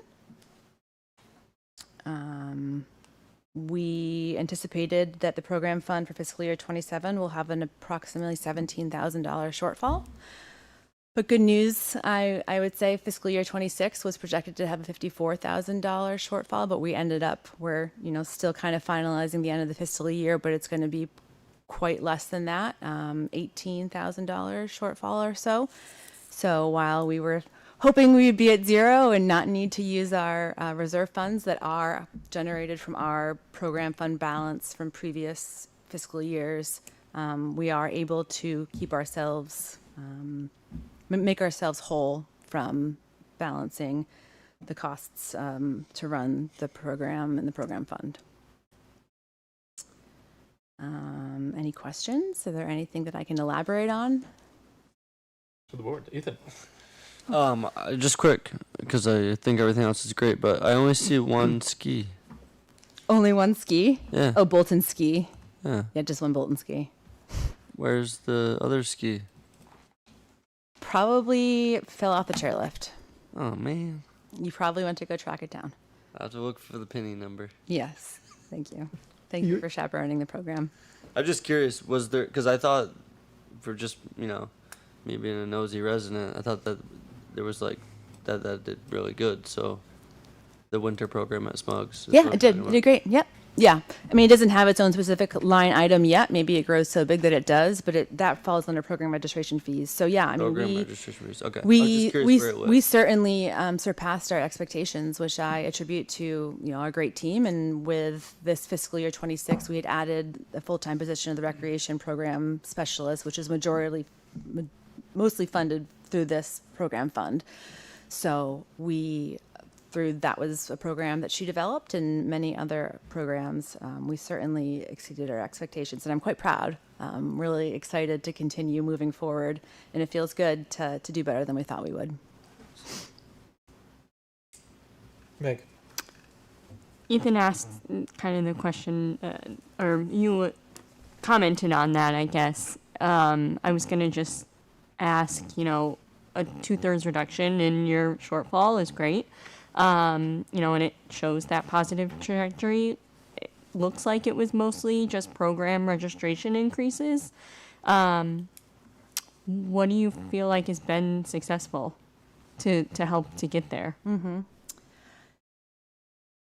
Again, I largely attribute it to having a full-time staff member dedicated to programs. Okay. So that's been huge, and so that person can really focus on programs. Prior to that, there was, we had a program director who had a lot of responsibilities and a lot of roles. This person can really focus on programming. So I would say largely those, this person, went through all of our old brochures and making connections to different and new instructors, and we've got programming going just consistently. And, we've been creative with the use of Memorial Hall. We now have a lease with the Essex Community Players where we have set times where they're in there for their production so that we know what 6-week periods we have and what we can program. We have risers in there that we figured out how to get them out so we can get like 50 people in there doing line dancing, which has been huge to have that reoccurring. So just that, really its capacity is huge, but then also having that person eyes and ears as to what other opportunities there are. We also, fiscal year 27 will represent second fiscal year of the farmers market, so that's huge too. Continues to be successful. We have reduced that a little bit because we are reducing the weeks that we're offering it, so that in turn has an impact.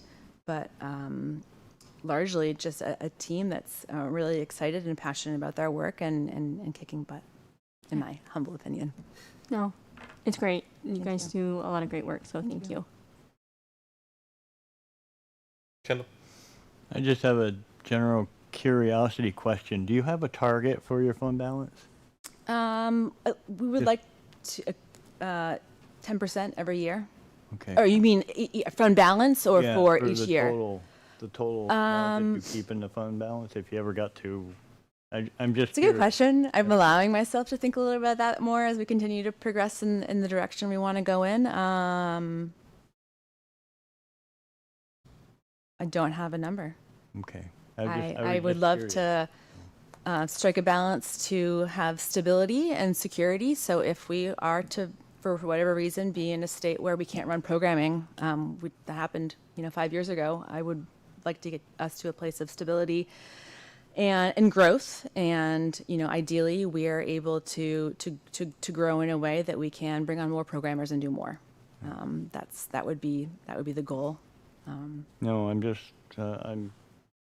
just curious because this particularly looks like it's very healthy. You have an expense budget of 200,000 and you've got almost half of that as a fund balance to make up the stuff. I mean, that's great. Mm-hmm. And we didn't have to use about half of it in fiscal year 26. Fantastic. So we're, thank you. I appreciate that. We're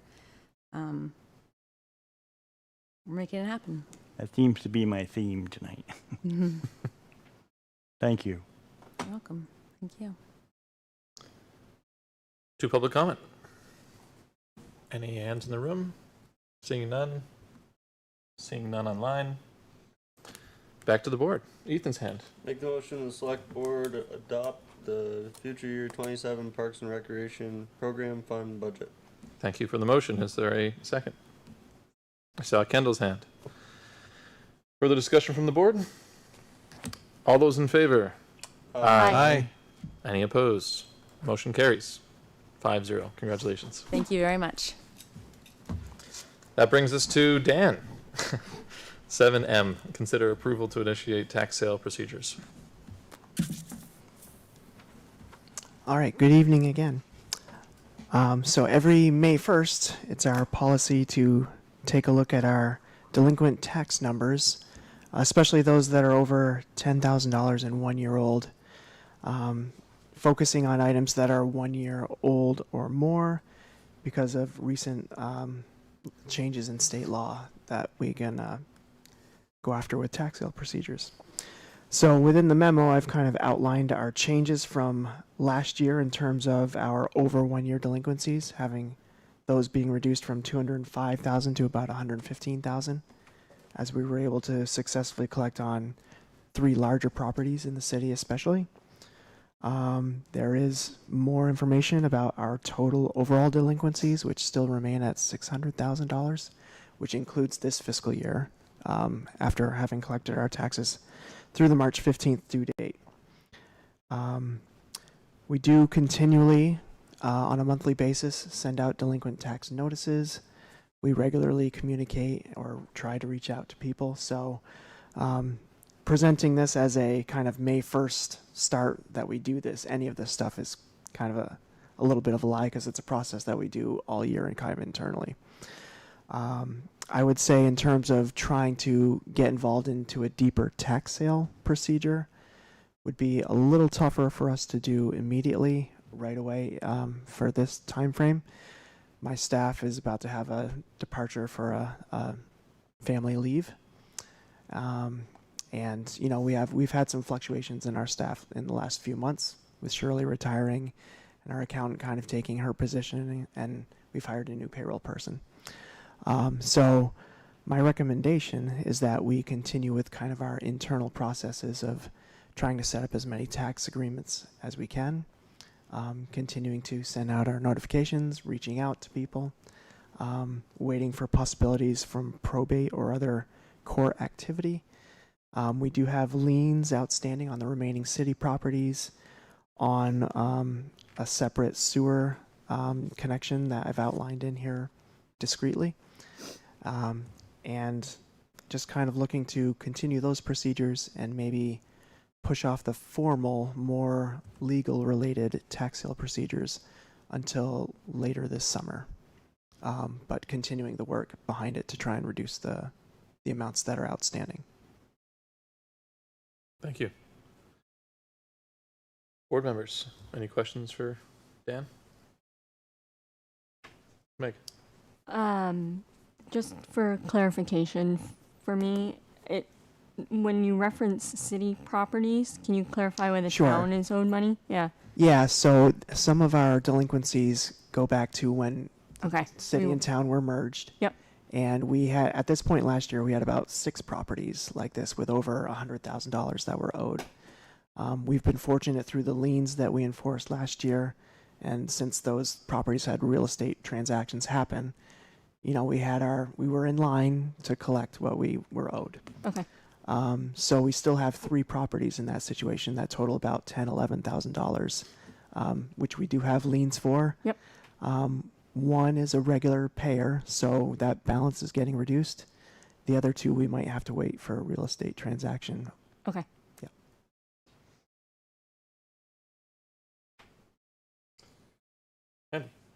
I just want to acknowledge that this is a lot of work and thank staff for doing all of this work. You know, if you look at the list that came out on May 1st, there's 117 properties that are on it. Relative to last year, 44 properties came off, but unfortunately 52 went on. So we actually had a net gain of 8 properties on the list. And my point, I guess, for bringing this up is if we don't keep on it, I think it could easily balloon very large very quickly, given that 52 properties came onto the list that weren't on it last year. It's just it's a lot of work, and thank you for doing it. Well said. Thank you, Andy. Kendall? Yes, I would echo that and commend staff for this. The state has actually changed their tax sale procedure, so I don't believe that made your job any easier. So this is awesome. Thank you. Not seeing any further hands from the board, we'll go to the public. Any public comment? None in the room. None online. Back to the board. Ethan? I move the select board authorize staff to move forward with tax sale procedures as described in the steps above in accordance with the tax sale policy. Thank you for the motion. Is there a second? Second. Second from Andy. Thank you. Any further discussion from the board? All those in favor? Aye. All those opposed? Motion passes 5-0. Stay right there. Moving on to the donation and fundraising policy. Karen, do you want to cover this? Or you Sure, want I'll start. As always, Dan will have to keep me honest. So the the fundraising and donations policy is on your agenda tonight for consideration of final adoption. Preliminary adoption was at the April 6th meeting. And this comes after a number of conversations with our boards and committees that do this work, as well as staff who do fundraising work, specifically also the Essex Free Library, the Friends of the Essex Free Library, and the Essex Firefighters Association, which are 2 groups who exist solely to support town departments. So coordination there to make sure that everyone can live with where we're landing. And we're requesting approval so that we can make sure we're in compliance as we move forward through our donation season and hopefully continue donation and fundraising efforts into the future. Thank you, Karen, and thank you both and your staffs for all the work you've done on this. I know we've seen it a number of times. Board members, any questions for the staff?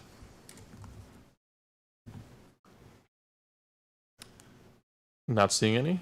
Moving to the public. Public comment. No hands in the room. No hands online. Back to the board. Ethan. Move the select board approve the final adoption of the fundraising and donations policy. Thank you for the motion. Is there a second? Second. Second by Meg. Further discussion from the board members? All those in favor, say aye. Aye. Any opposed? Motion passes 5-0. Moving on to item O, consider approval to authorize a sole source contract for the construction of the salt shed. Karen, I know you've worked on this heavily. Yes, so I'm here tonight to give an update on the salt shed project, which has been under design for a couple of years now. I think folks might be aware that the salt shed over at the Public Works Garage on Sand Hill Road only has 2 bays. This limits staff and requires operations to rely on the landfill property where we also store salt. So the project will add another bay to the salt shed, demo what's there and sort of build in place and add an extra bay, which will add a significant amount of storage to our sort of capacity. So in 2024, around August, the town put out an RFQ for design services. It's taken basically until now to get the funding in line to actually be able to move forward with construction. And so after a couple of assignments and within the last year, the project sort of was revitalized in March of this year, where the price was updated from the original estimate in 2024 of $912,000 to $947,000. So we had a gap there between what we have in the salt shed fund and what the estimated construction cost was. The biggest cost as part of the project is the concrete needed. I think over 400 cubic yards of concrete, which is a lot. It's over 1 million pounds. So we wanted to make sure we were accurately estimating that number and reached out sort of for informal quotes for 6 different folks, 3 folks who specialize in concrete work, and 3 other sort of more general contractors, just to get a sense of whether folks were going to be able to give us a number for that so that we can better plan our bid timing and construction timing. The results of those quotes or the sort of informal estimates were in the memo. Ultimately, we did receive one quote for $707,200, sort of all in with some in-kind services provided by the town to prep the site, to do the electrical work necessary, to do some of the building finishes, etc. So that quote was provided by SD Ireland, and they were able to agree to an August 1st substantial completion date. That date was pretty prohibitive for other folks in the space, and that, given the timing, and we're now in May, it's hard for folks to squeeze in that significant of a project. So in order to move forward with a project this year, we would need to have a sole source approval. And given that we have, a number of quotes indicating this is a competitive price for this work, we have a contractor who's willing to accommodate our needs and agree to a substantial completion date when we can start packing salt for the winter and take advantage of that construction. And the town is willing to resource construction oversight internally. We saw Dennis here earlier. He's been willing to help us out as well as other staff. So we're here tonight to ask for sole source approval so that we can get the salt shed built this summer for $707,200. Thank you very much. And thank you for your work on this as well. To the board, questions for the staff? Kendall. I guess my only question would be is what would happen if they could not meet the August 1st date? So in informal conversations that we've had with them, Aaron, the Public Works Director, would like to put liquidated damages of $1,000 a day. So that's what normally around 300 is what you would expect for a typical project. 1,000 shows we meet business. Okay. And the contract completion deadline would be the 15th. So they've had 2 weeks to do a punch list and kind of put some stuff together, but they've been aware of that deadline. Okay. Yeah. Thank you. Mm-hmm. Seeing no further hands from the board, we'll go to the public. Public comments. No hands in the room. No hands online. Back to the board. Ethan. I move the select board authorize the town manager to enter into a sole source contract with SD Ireland for a new salt shed. Thank you for the motion. Is there a second? Second. Seconded by Meg. Further discussion by the board? Kendall? I would just make the comment that it doesn't mention in the memo, but with the town being able to get their salt early, that will save significant funds next year. We would have seen that this winter for sure. Well said. Thank you. We have real winters, that matters. Hearing no further discussion, I'll put this to a vote. All those in favor say aye. Aye. Any opposed? Motion passes 5-0. Moving on to business item 7P, discussion and debrief about town meeting and town showcase. I believe this is Greg. Yeah, so just a chance, typically after town meeting, we take a few moments with the select board to talk about how the night went, town meeting itself, the town meeting showcase, the informational hearing the night before. So we're doing that tonight, a little bit delayed compared to what we've done in the past. But the exit survey is attached if you've had a chance to review that. One question that we've talked about is now that the legislature has allowed informational hearings to happen up to 30 days before as opposed to 10 days. Do you want to stick with the night before town meeting? Or do you want to look at bumping the informational hearing further up or earlier in the year to capture people who might be early voting? That's the only real question that staff has for you, but certainly open to any feedback about what went well, what could be improved upon, and what you want to start thinking about for next year's town meeting. Thank you. To the board. Meg. I appreciate all the work that goes into this. I know there's a lot of work. It sounds like just more marketing of the event is kind of a theme that I saw. And so I guess just a discussion about moving when we have it. Would it put more stress on staff to market the event sooner, to have all the materials ready, things like that? Just kind of throwing that out there for discussion. My other note is that I appreciate the comments about adjusting the times for working folks, but again, that could potentially be solved by some additional marketing. So just a thought. Great. Happy to speak to the timing of things. If it was to be moved up, we'd probably want to align it with about the time the ballots are going to be printed and being made available, which probably puts us at mid-February, roughly. It's a somewhat of a short turnaround, but I think it's manageable. The select board setting the town meeting warning at the end of January. At that point, we'll typically have done our town meeting preview. We get invited in. That's typically at the end of January. We're working on question and answer sheets that the select board uses at your outreach events. So a lot of the materials are there. I think a lot of the town meeting showcase, the prep that goes into organizing with boards and committees, getting the word out, organizing or reserving the event space at the middle school, that stuff can happen regardless of the numbers and questions and answers and information that's associated with the informational hearing. So kind of my long-winded way of saying, yes, I think we can move it up to sooner to early to mid-February and still be okay. Okay. Kendall. I would just follow up on that. Will the school be available other than that? Because that's a vacation week, right? Which allows us, town meeting is a vacation week, so that allows us to use the school. We would definitely want to be making a reservation soon. We typically make the reservation almost a year ahead of time anyways. So it is something that if you want to start thinking about holding the informational hearing sooner, earlier in the year, that we should be reaching out to the school to figure out what dates might be available. Thank you. And good point. Ethan. Yeah, I just got a couple comments. So one of the funny things that I think of Essex is when I first moved here, I had really long hair and I wore mud boots everywhere, and my first town meeting was down at the auditorium, right? And I was shocked to learn that in a town of 20,000 people, 200 people in a room yelling yay and nay is how we voted on everything.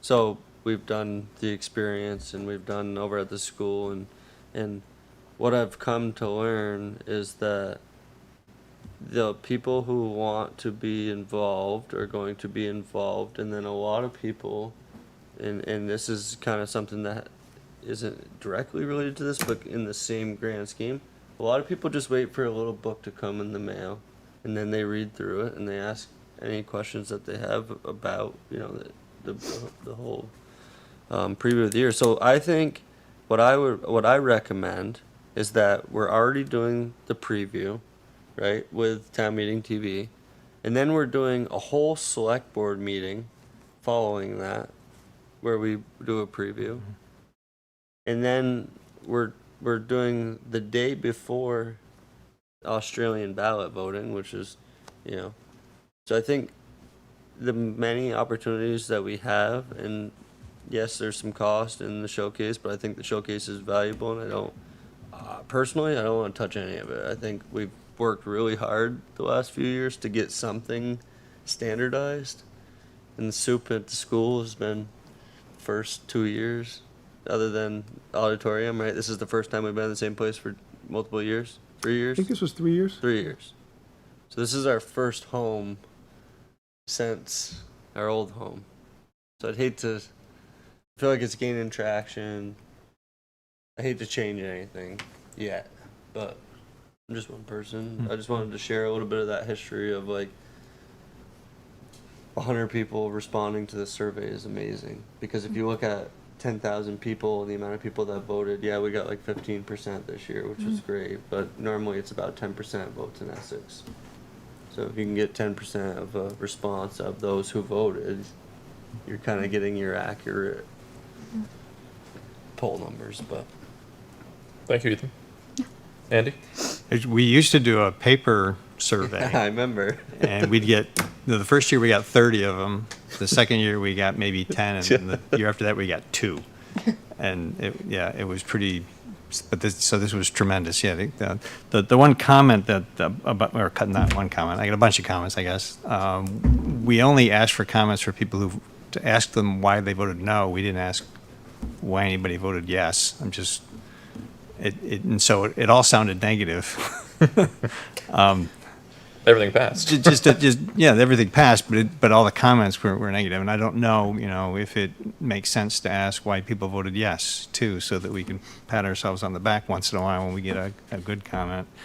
One thing is that another thing that occurred to me is that the school district is moving their vote to the same date as the town vote, so we may need to coordinate with the school's informational meeting as well, because we don't want those to overlap. Probably don't want to do them at the same time either. I mean, a combined meeting that would be a long one. Yeah.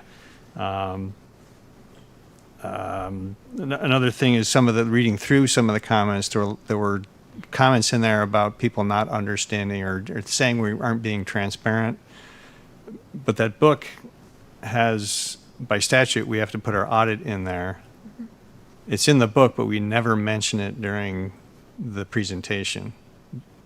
We never mention the audit of the previous year. We never mention that we have checks and balances in place, and here they are. And I'm just wondering if we should include a slide in there that describes the fact that we had a clean audit, those kind of things, so that we're showing people that we're following the rules and we're not, hiding stuff under our blankets. I'm trying to remember what the other, and then what was the other point around that? And then I know people's eyes glaze over when you show them a financial statement. But some of the comments said, "Don't spend cash you don't have." The truth is, we have a lot of cash, and we don't really say that because I think then some people will say, "Well, why don't you spend it or give it back to us?" We could have those questions, but just something to think about. Is it appropriate to say, "This is our cash position. This is what our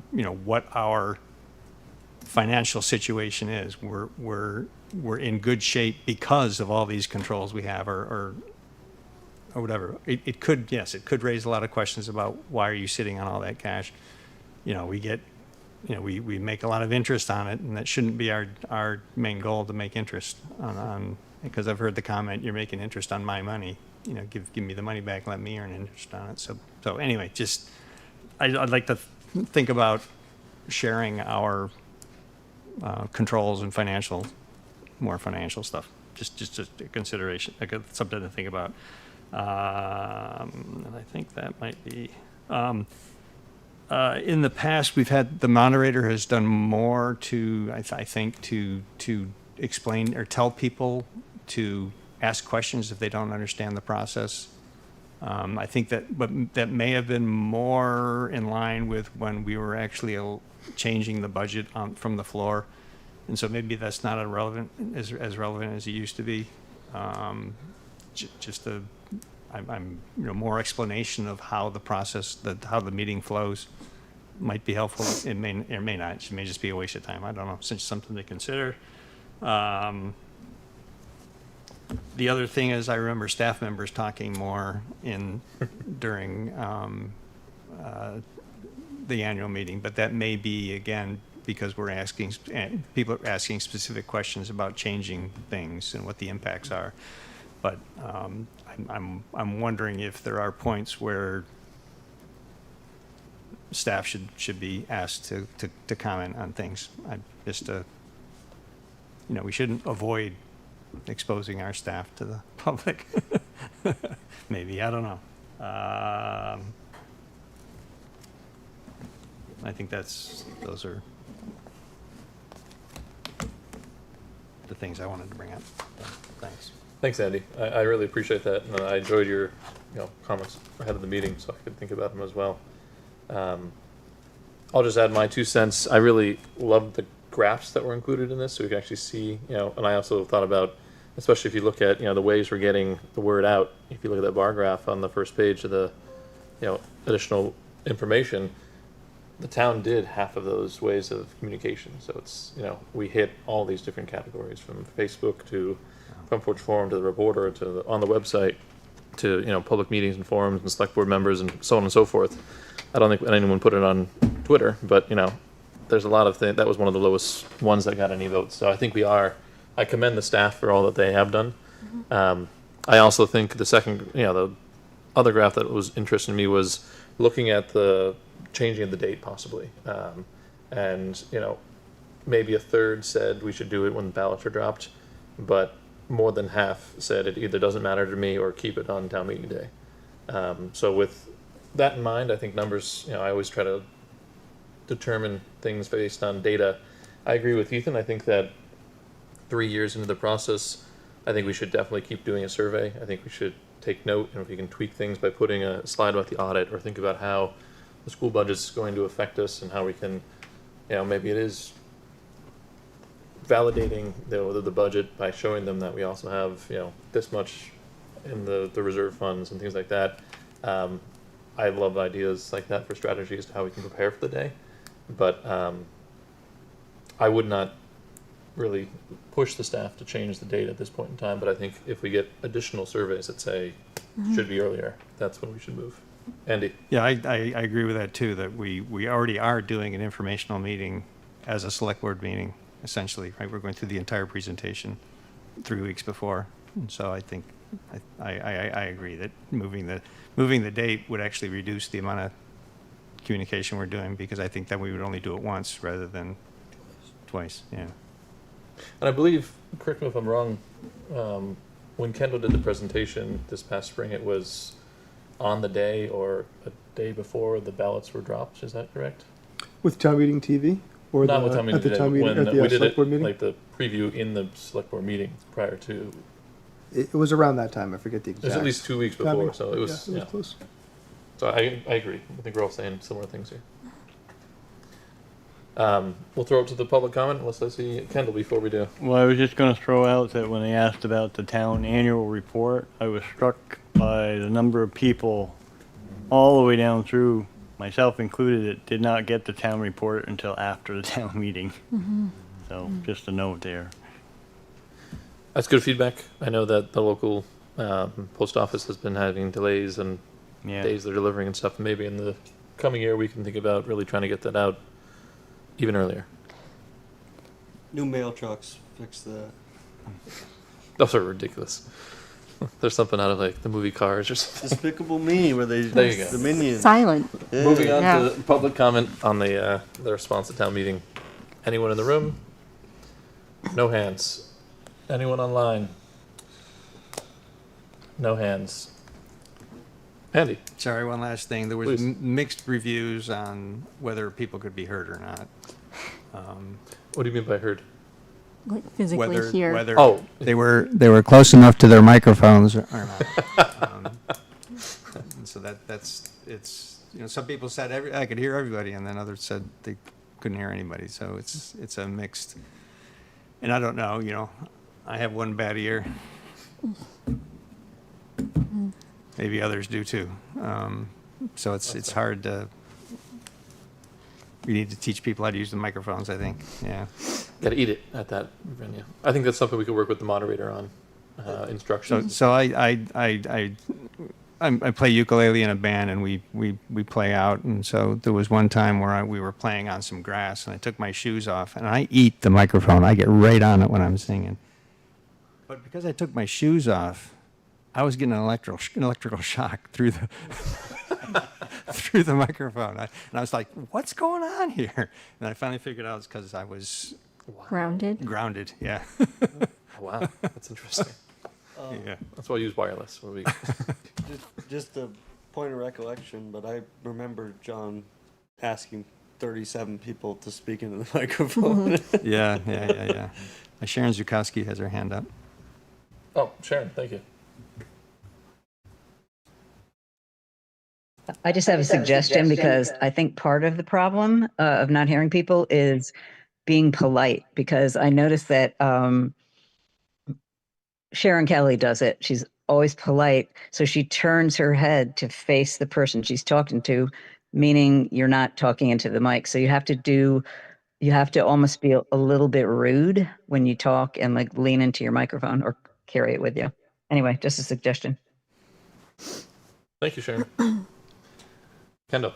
And I would share that a lot of towns have gone to a movable mic as opposed to a fixed mic. They have kids move the mic around to people in the audience. Running the mic. Then you hold the mic. So something to be aware of. Let's move on unless there's any disagreement. Great. Final business item 7Q, discussion about strategic planning and select board work plan ideas for fiscal year 2027. Greg, you want to introduce this real quick? Yes, so just continuing the strategic planning, annual planning process for the upcoming fiscal year 2027. Last meeting, the select board reviewed your existing values, reviewed your long-term goals. No change were made to those. What you did last meeting, you took action, you adopted a list of source documents. So staff is working right now. We have a slightly new template, which I included in your packet. So department heads are working on their work plans for fiscal year 27 based on those source documents, based on the values and long-term goals. We'll present that to you at your June 1st meeting. But wanted to take the opportunity tonight, in case you had any ideas that you wanted to put out there, that we can start building a draft work plan for you to have more discussion about come June 1st. Thank you. Andy, do you want to start us off? I know you sent some in. Mine are already in the packet. I hope you read them. I sure did. I appreciate them. And I appreciate your last comment, too, that there's a lot of good ideas, but we also should shorten the list. Right, and one more occurred to me that I've actually been stewing in the back of my brain for a while, and it was Clayton Clark that cued me in on this. One of the comments he made was, do we want to have somebody interact more with Montpelier so that we either can know what's coming or influence things? I know we have our state reps and senators and so forth that we can go to do that, but I I guess I shouldn't go into too much detail. It's just a question of should we have some sort of official liaison with, or somebody who watches out for things that are going to impact the town. I don't know. No, I appreciate that. It's a good thing to raise. Meg? Yeah. So, like, correct me if I'm doing things incorrectly with this process. Reading through kind of the parking lot and ideas that you guys have had in the past, one of the ones that kind of stuck out to me is the MOU with Colchester for the Fort Sewer. I feel like that's worth moving out of the parking lot as we're kind of doing in conjunction with updating the water and the sewer ordinance. That one just seems like one that maybe should be moved kind of back to the top of the list. Again, I appreciate, Andy, your comments on it ahead of time.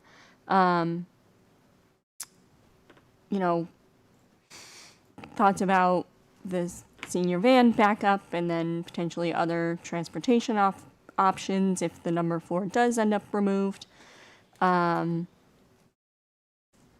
The revisiting the local options tax was one that was interesting to me, and I'd like to potentially have more discussion on that. And then the one that has kind of one thing that I've heard from folks that I'd like to potentially add is conversation around the pool updates that need to happen. I went through the town tour, which was excellent, and I appreciate the staff doing that. And, we talked about the Sandhill pool, it coming to needing some significant updates as it's kind of getting older in its life. And one of the things that I think would be really interesting that I've heard from a lot of folks in my sphere is thoughts about adding a dome to that to provide year-round use. The rec department is close to operating at a net zero, and I think about providing year-round use and revenue that could potentially provide. We talk about, I think in the town plan, making Essex like a community a destination. And to me, that's a good use of funds if we're already starting to discuss what updates need to happen with the pool. So, my ads. Thank you. Ethan? I have 3 things, but only one of them are new.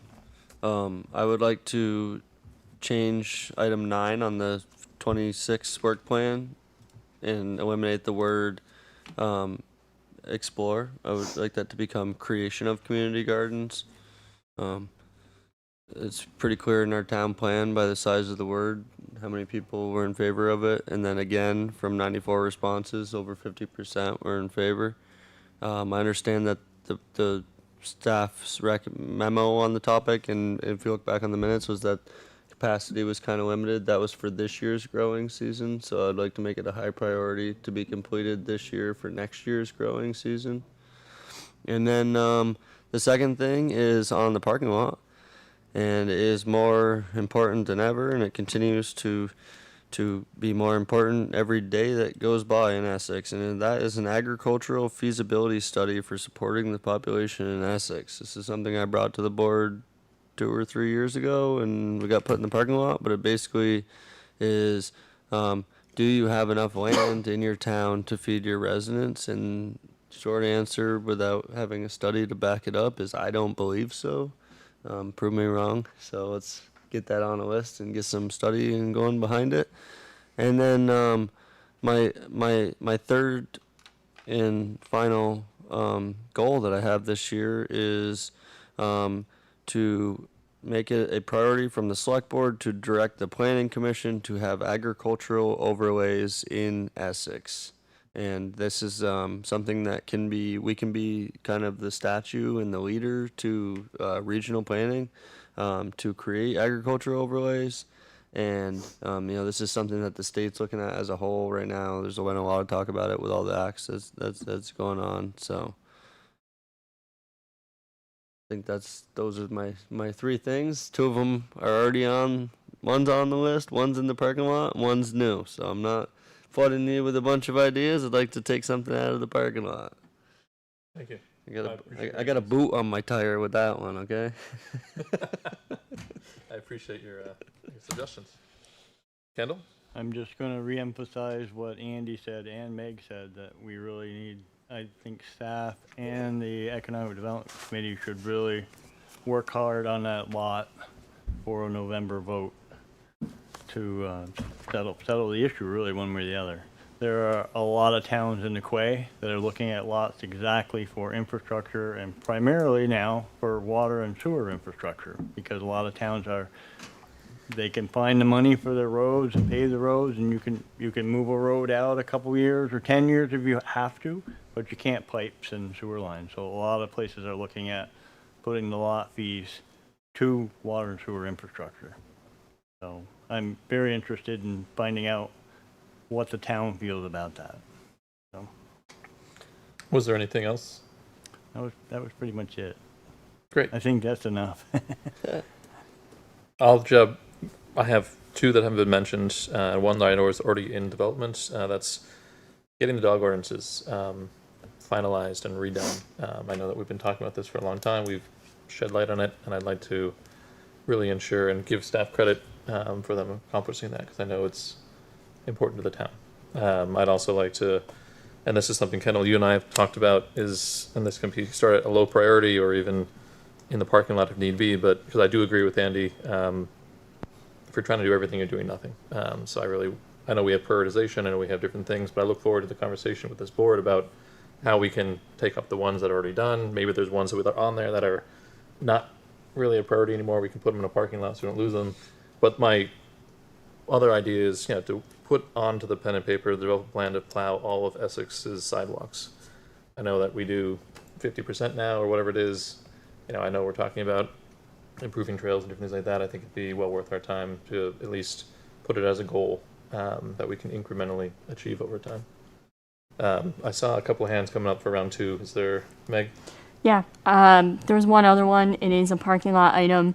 There's a lot of discussion about bringing youth and other younger voices into local government. I don't know, the types of potentially regular summer internship opportunities that are offered within the town. But that's one that I'd love to see, and, I'm happy to be a resource for that as well. It's kind of my area of expertise.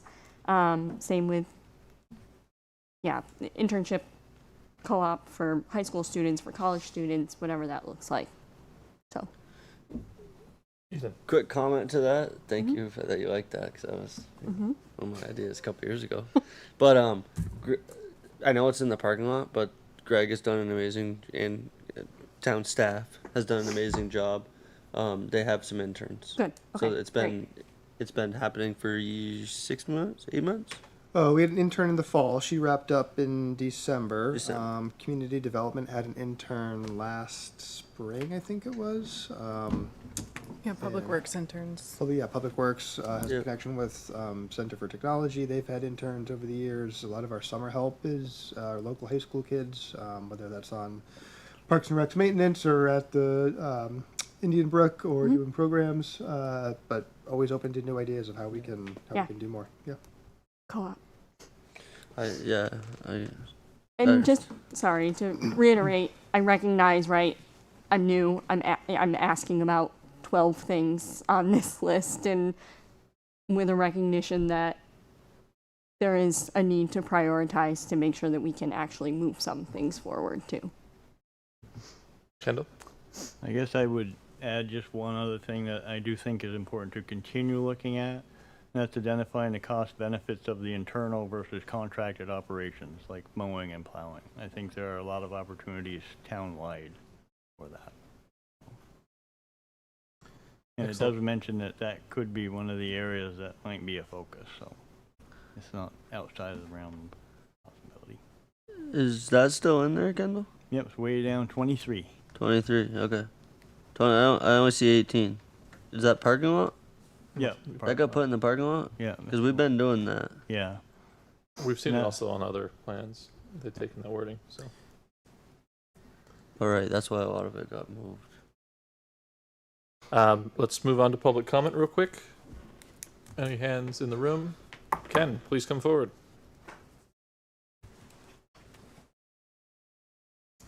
Ken Signorello, I just want to mention that a number of the items that were mentioned are in the town plan. The agricultural district overlay district idea is directly in the town plan, very specific. Community gardens, of course, was mentioned as well. That's in the word cloud. It's pretty obvious that people want that. Something that's not on your plan, I think, that I just came aware of and comes in line with the housing. Maybe something to be shunted off to one of the commissions, the Housing Commission possibly, is we need to do something about abandoned houses in our town. There's at least 3 I know of, and there's probably more, and the town owns one of them. This is a problem. You know, we went through the whole 1B process, and here's an opportunity and a way to do something that's concrete without getting us committed into something that maybe we don't want, and still increase housing nevertheless. So I would encourage you to think about putting that on your plan, not necessarily taking it on yourselves, but charging the committee that you appoint to give you advice. Local option tax is another great example. Economic Development Commission has already been asked about that and responded. And if we're asked again, we'll respond again, certainly. So I'd suggest that you try to offload as much as you can. There's a lot there. And the committees and the commissions, I think, are ready to roll up their sleeves and do the work. Thanks. Thank you, Ken. Moving to online, I see Lorraine.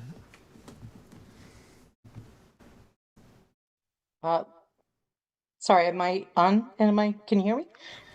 Yes. Hello? Yep. Hello? Yes, Oh, you're good. okay, sorry, the unmute thing is odd. It pops up.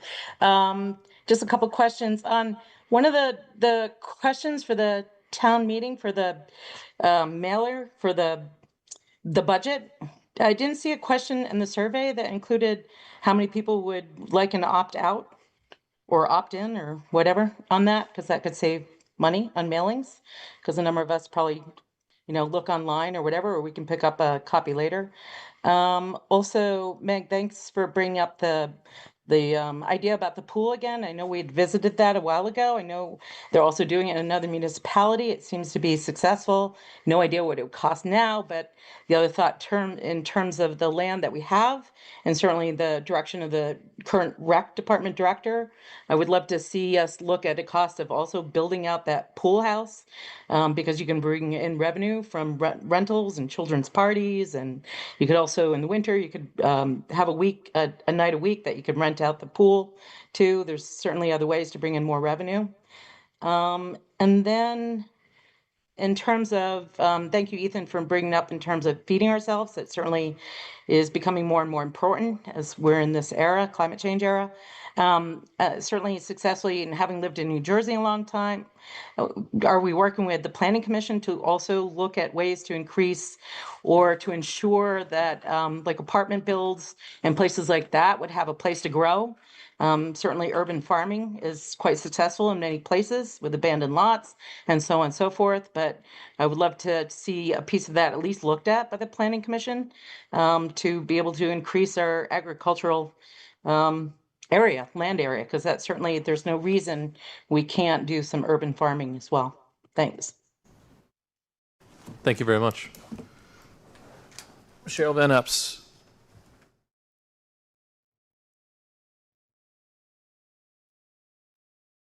Okay. All right, here we go.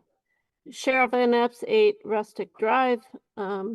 I just want to reiterate, I'd like to talk about values and just keep it at that. I would like the select board to consider the needs of Essex townspeople and prioritize them, like housing, food, transportation, etc., over the wants. And also to prioritize the number of townspeople who are served by your decisions over the very few select people who benefit from them. So to keep those in mind as you make your decisions, I'm just going to generalize. I'm not going to point out specific things. Also, I'd love for you all to value the input of the townspeople to, there are opportunities out there to survey us through Front Porch Forum, through Facebook. We can share these through Facebook. We can share these surveys. The more input you get, the more you represent us. So I just want you to keep that in mind. Thank you so much for what all you're doing. I feel we're on the right track. I hope we can keep going. Thank you. Thank you, Cheryl. Coming back to the board, this was for discussion. I think we had a great discussion. We're going to move on. And I did not forget, we moved item C from the consent item down to the bottom of the agenda. So we will now have an opportunity to discuss approval of proclamation in support of Arbor Day. Andy, you took this off. Do you want to? Yeah, so normally when someone asks us to approve a resolution, we don't edit it, we either vote yes or no on it. But I have a concern about this one, given that it's asking us to proclaim a date in the past as Arbor Day and encourage community members to celebrate it. So we're in the resolution asking people to do something in the past. And so it just gives me a little bit of heartburn to say, okay, we're doing this just so we can have Tree City. We're not really doing it because we mean it. If we're, this is impossible. We're asking people to do something that's impossible. So what I would suggest is we change the date to early June.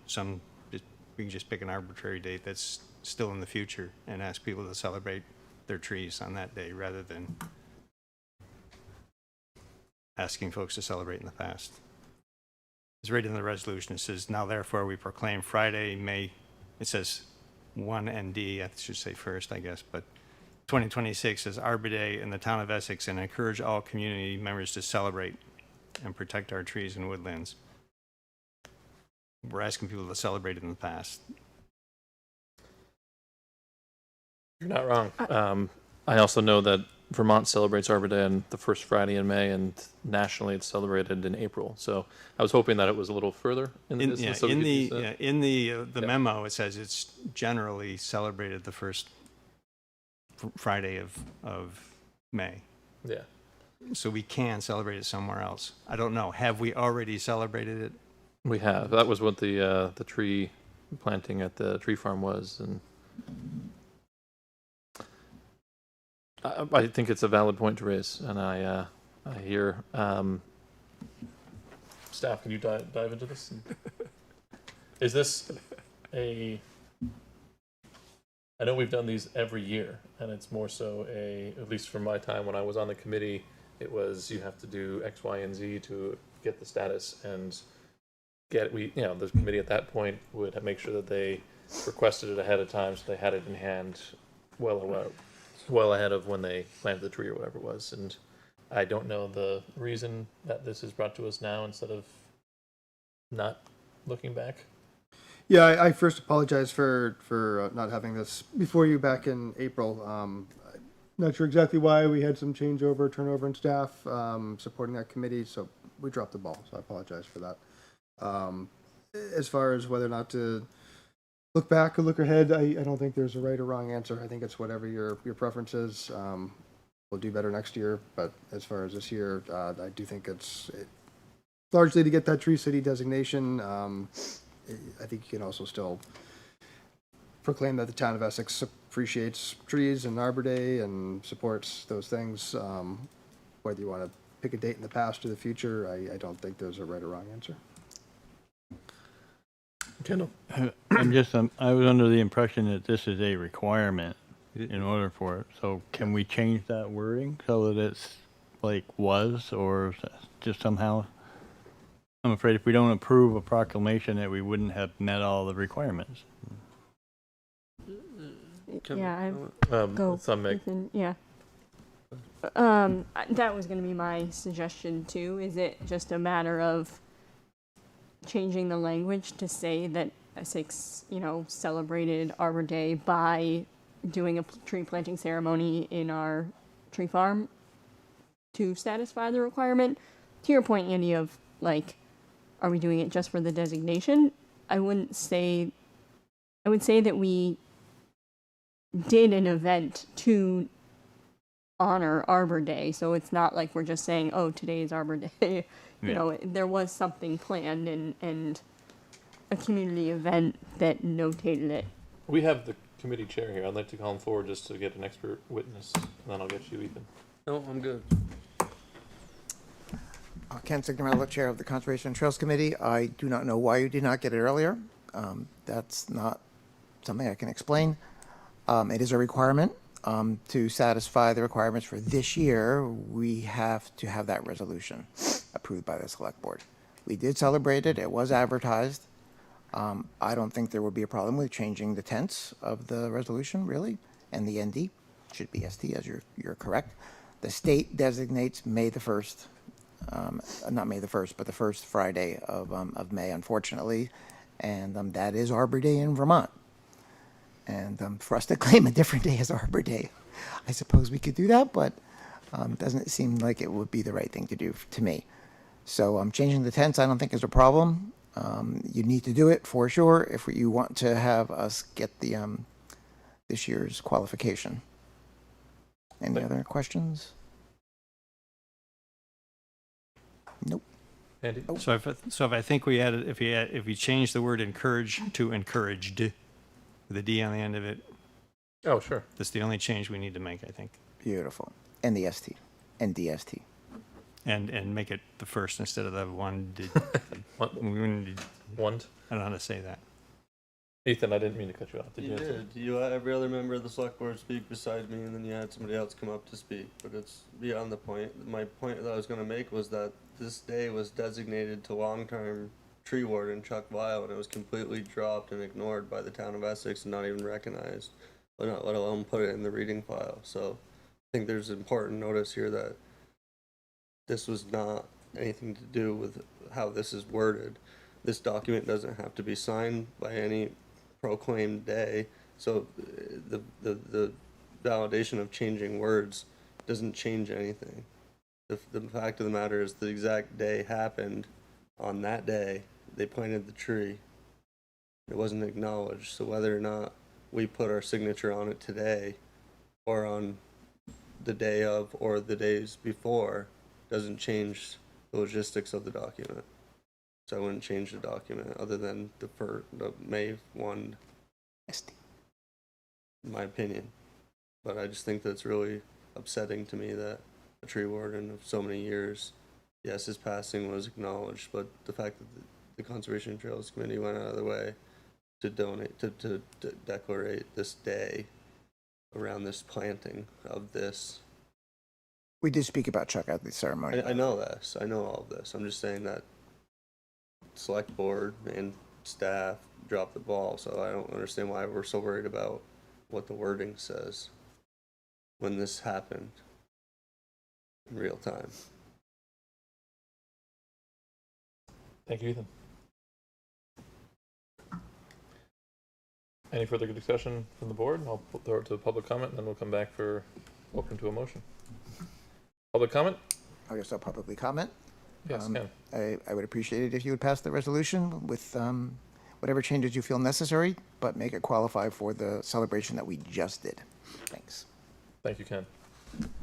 Any comments online? Yes, there's a hand. Karen, I don't see the name. Lorraine. Thank you. Yes, I think either way would probably be fine. A lot of discussion around it. Love that we have Arbor Day. I hope it means we can get more granting money, and also hoping, because of what happened behind us, that trees are taken way more seriously in this town, because they're extremely important in the climate change era, especially with the rising water tables, because the trees suck up a lot of water and help transfer slow down the water loss as well, in terms of keeping the ground and plantings and so on and so forth, keeping temperature down. And there's this really cool tool online that has a globalforestwatch.org. And if you go to that and you look at a town, we have lost a significant amount of trees in the Saxon Hill area since 2000. So I'm hoping that the Planning Commission actually takes a little bit more time and research in trees and how important they are in terms of us being resilient and keeping costs down, and dealing with stormwater, because they are a free source of stormwater management. And I feel like if we're going to do Arbor Day, we should take it seriously. And I feel like we just don't. It's kind of a platitude when we do things like this, and we don't put things like this or support it in our regs and make it more serious. Thanks. Thanks, Lorraine. Coming back to the board.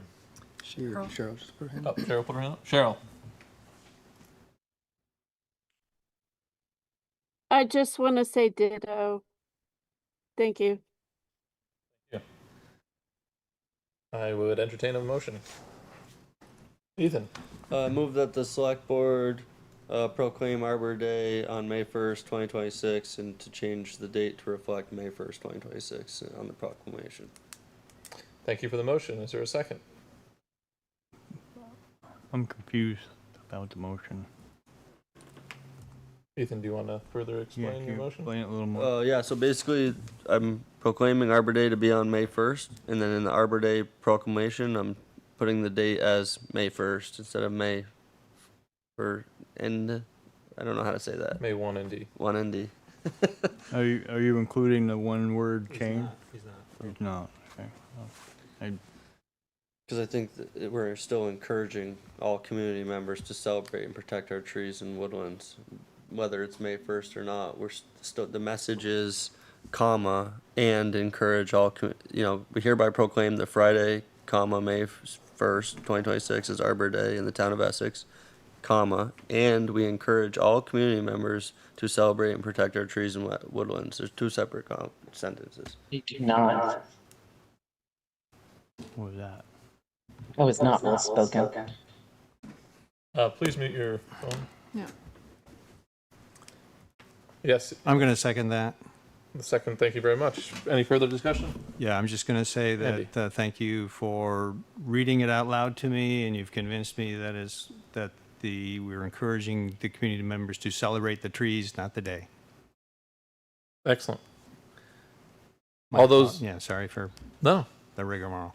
All those in favor of the motion as stated, say aye. Aye. Aye. Any opposed? Motion passes 5-0. On to board member comments. Hearing none, we'll move on to executive session. I'd love to motion for executive sessions. No. Do we need any? Only if you want to discuss any of the interviews today. Then I would entertain a motion to adjourn. So moved. Thank you, Ethan. Is there a second? Second. Thank you, Meg. All those in favor of adjourning, say aye. Aye. Any opposed? Motion carries 5-0. Got you up before 11. Woo.